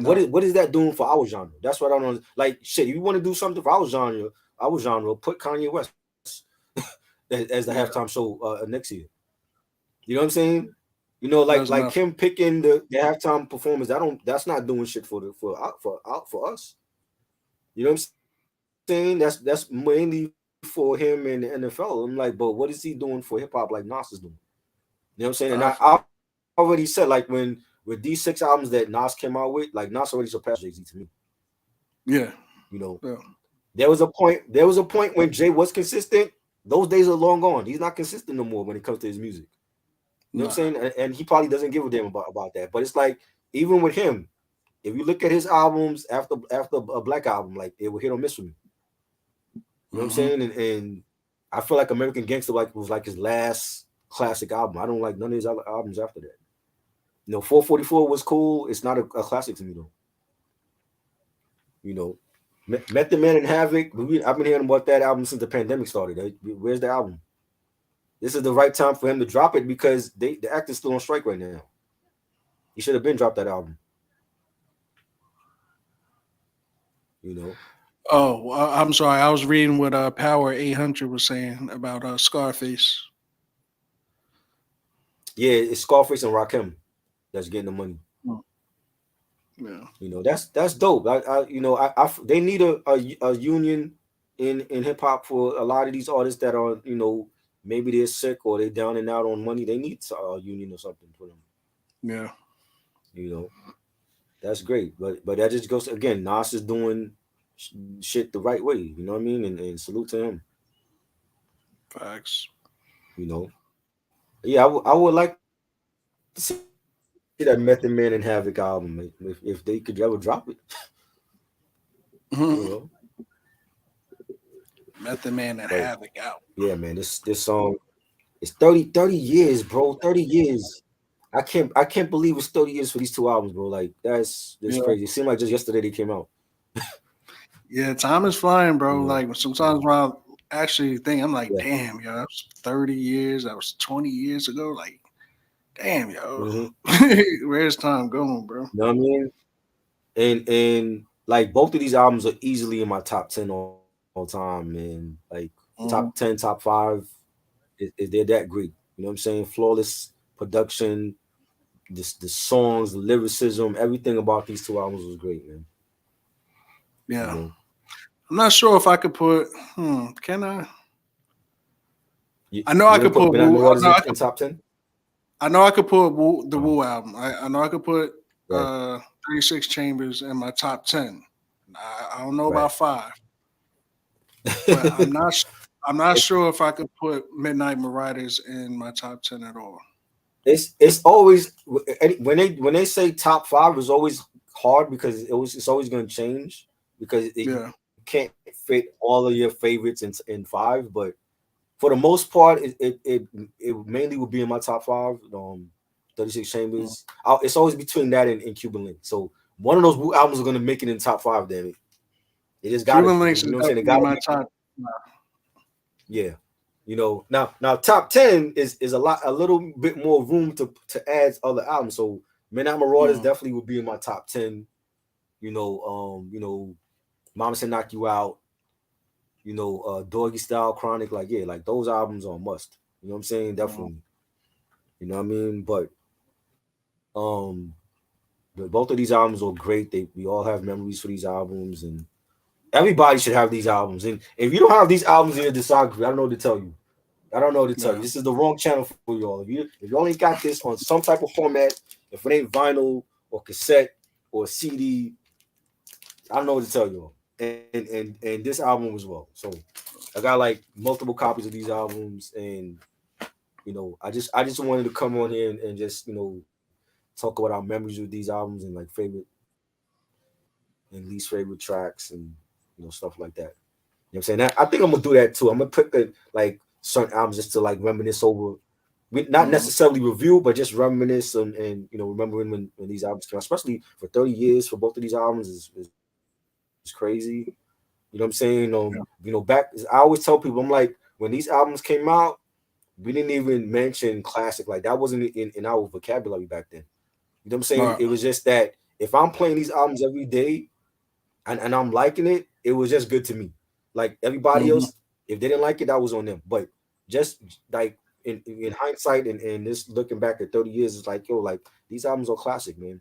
These are It but wasn't. we wasn't in a rush to label them a classic. That just wasn't It wasn't yeah. until classics became a rarity until we started saying, Right, "Yo, that was a classic album." It's because right.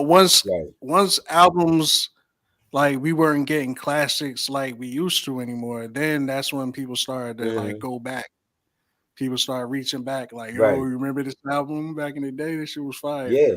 Yeah. But But I mean, it's but like oh, even when you look at when you look at when you look at the Source magazine when they started doing their rating system and they started like rating certain albums and they're like, oh well, Common's Resurrection is 5 mics and this album, and I think that's when people started to do that.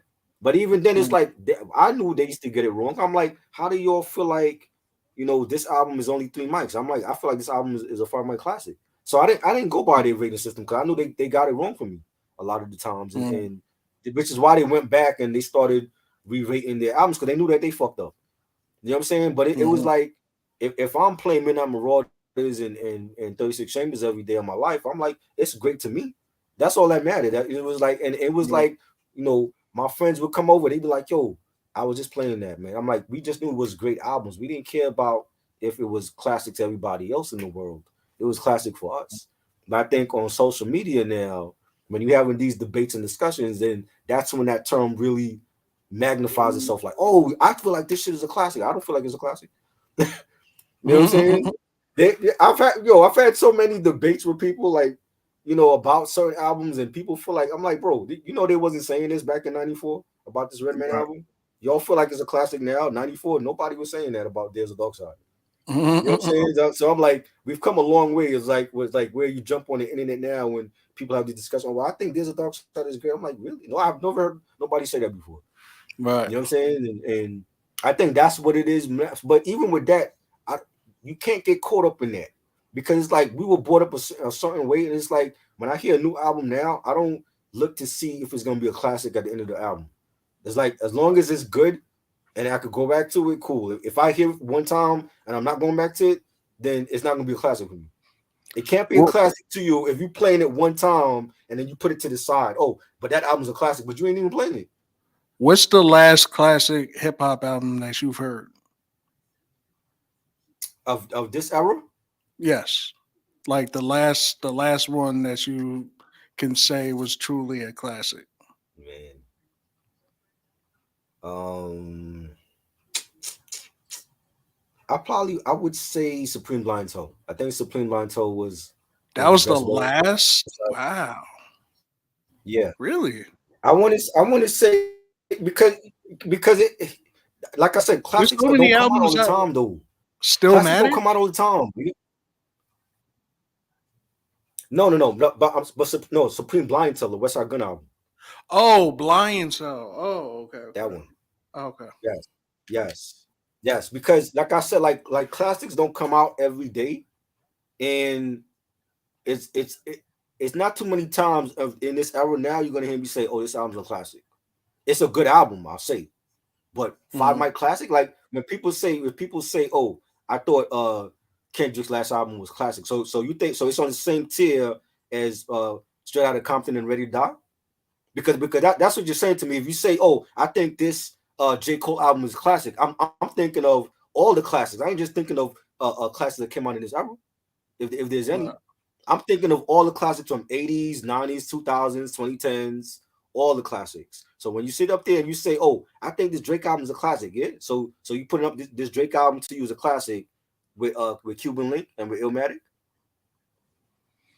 You know Yeah. what I'm saying? I don't think people understand the term classic. I'm like, classic is not something to come out today and then tomorrow you forget all about it. To me, the last classic album that I heard, I'm gonna have to say is "To Pimp a Butterfly." That was a great That's album. That was great. I think that's the last classic album I think I've heard ever. Since that came out. Um, Classic, not mind you, not best. Best album and classic two are two different things. no, I can no, sit yeah, I'm there. talking I, about I yeah. can tell you. I feel like Killer Mike's album Michael is one of the best albums of the year. Don't mean it's a classic.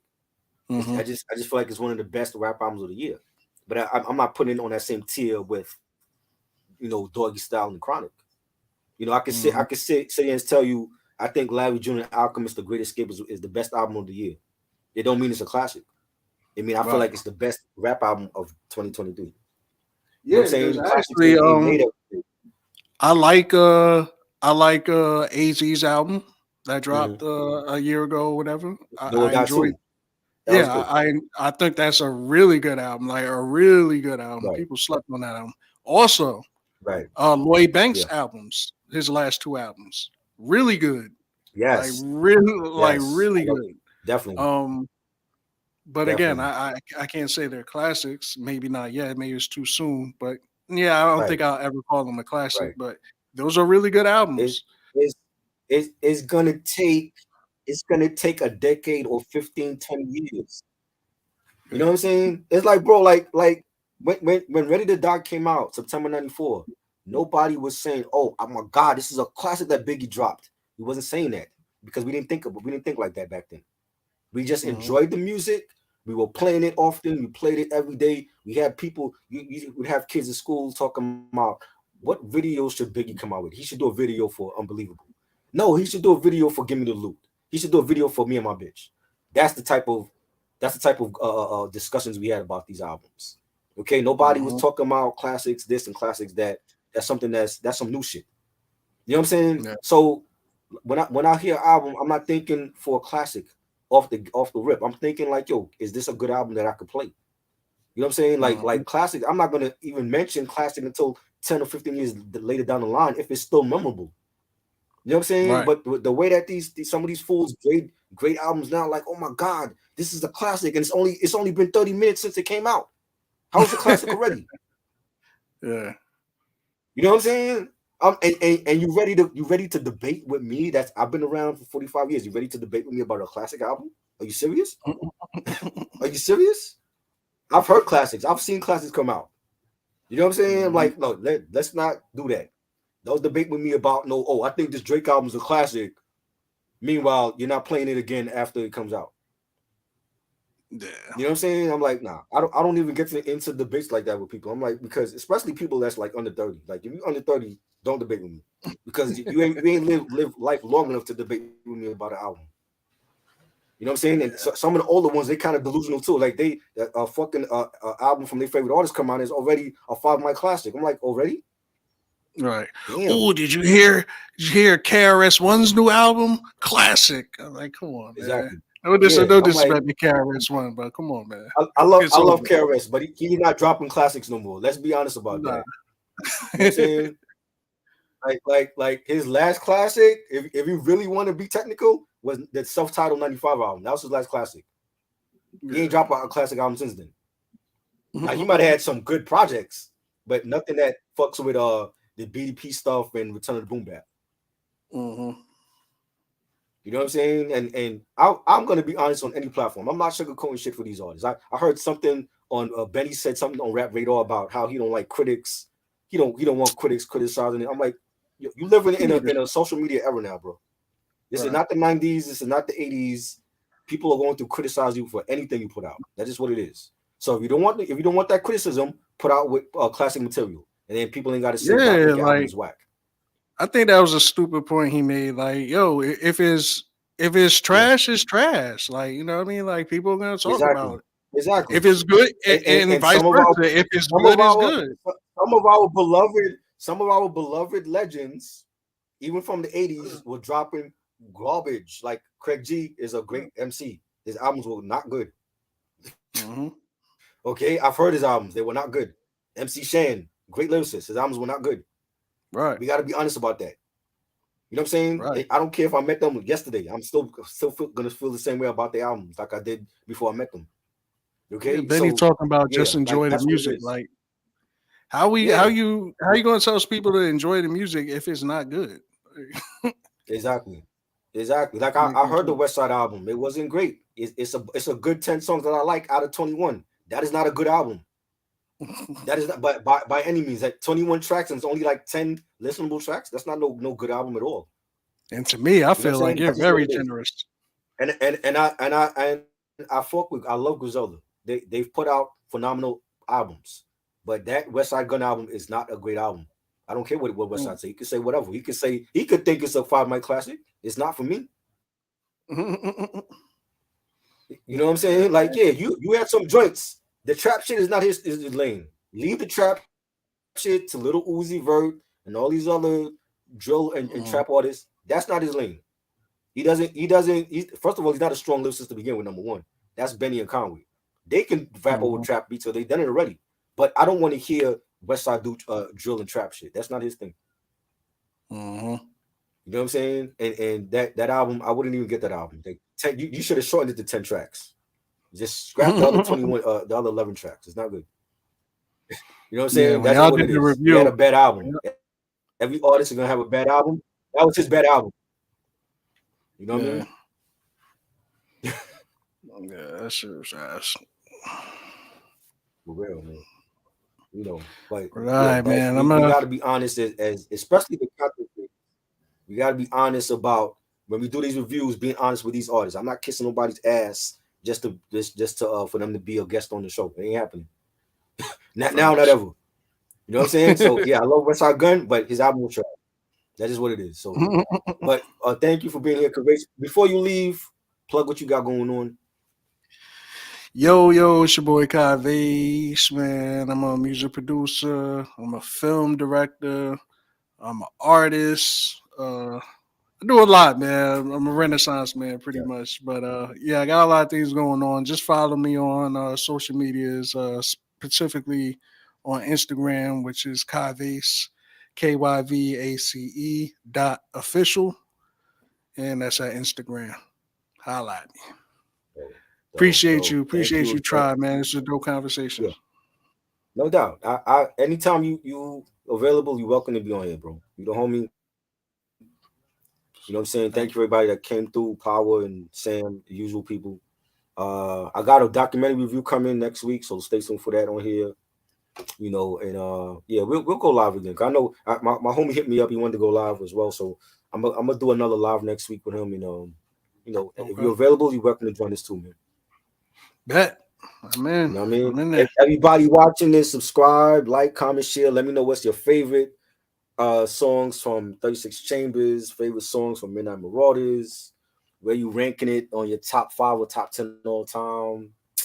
And this is Try. This is Danny Rap Podcast and Kyvace, and we out. Rest in Peace. peace, Fife. All right, man. I'm out of here, man.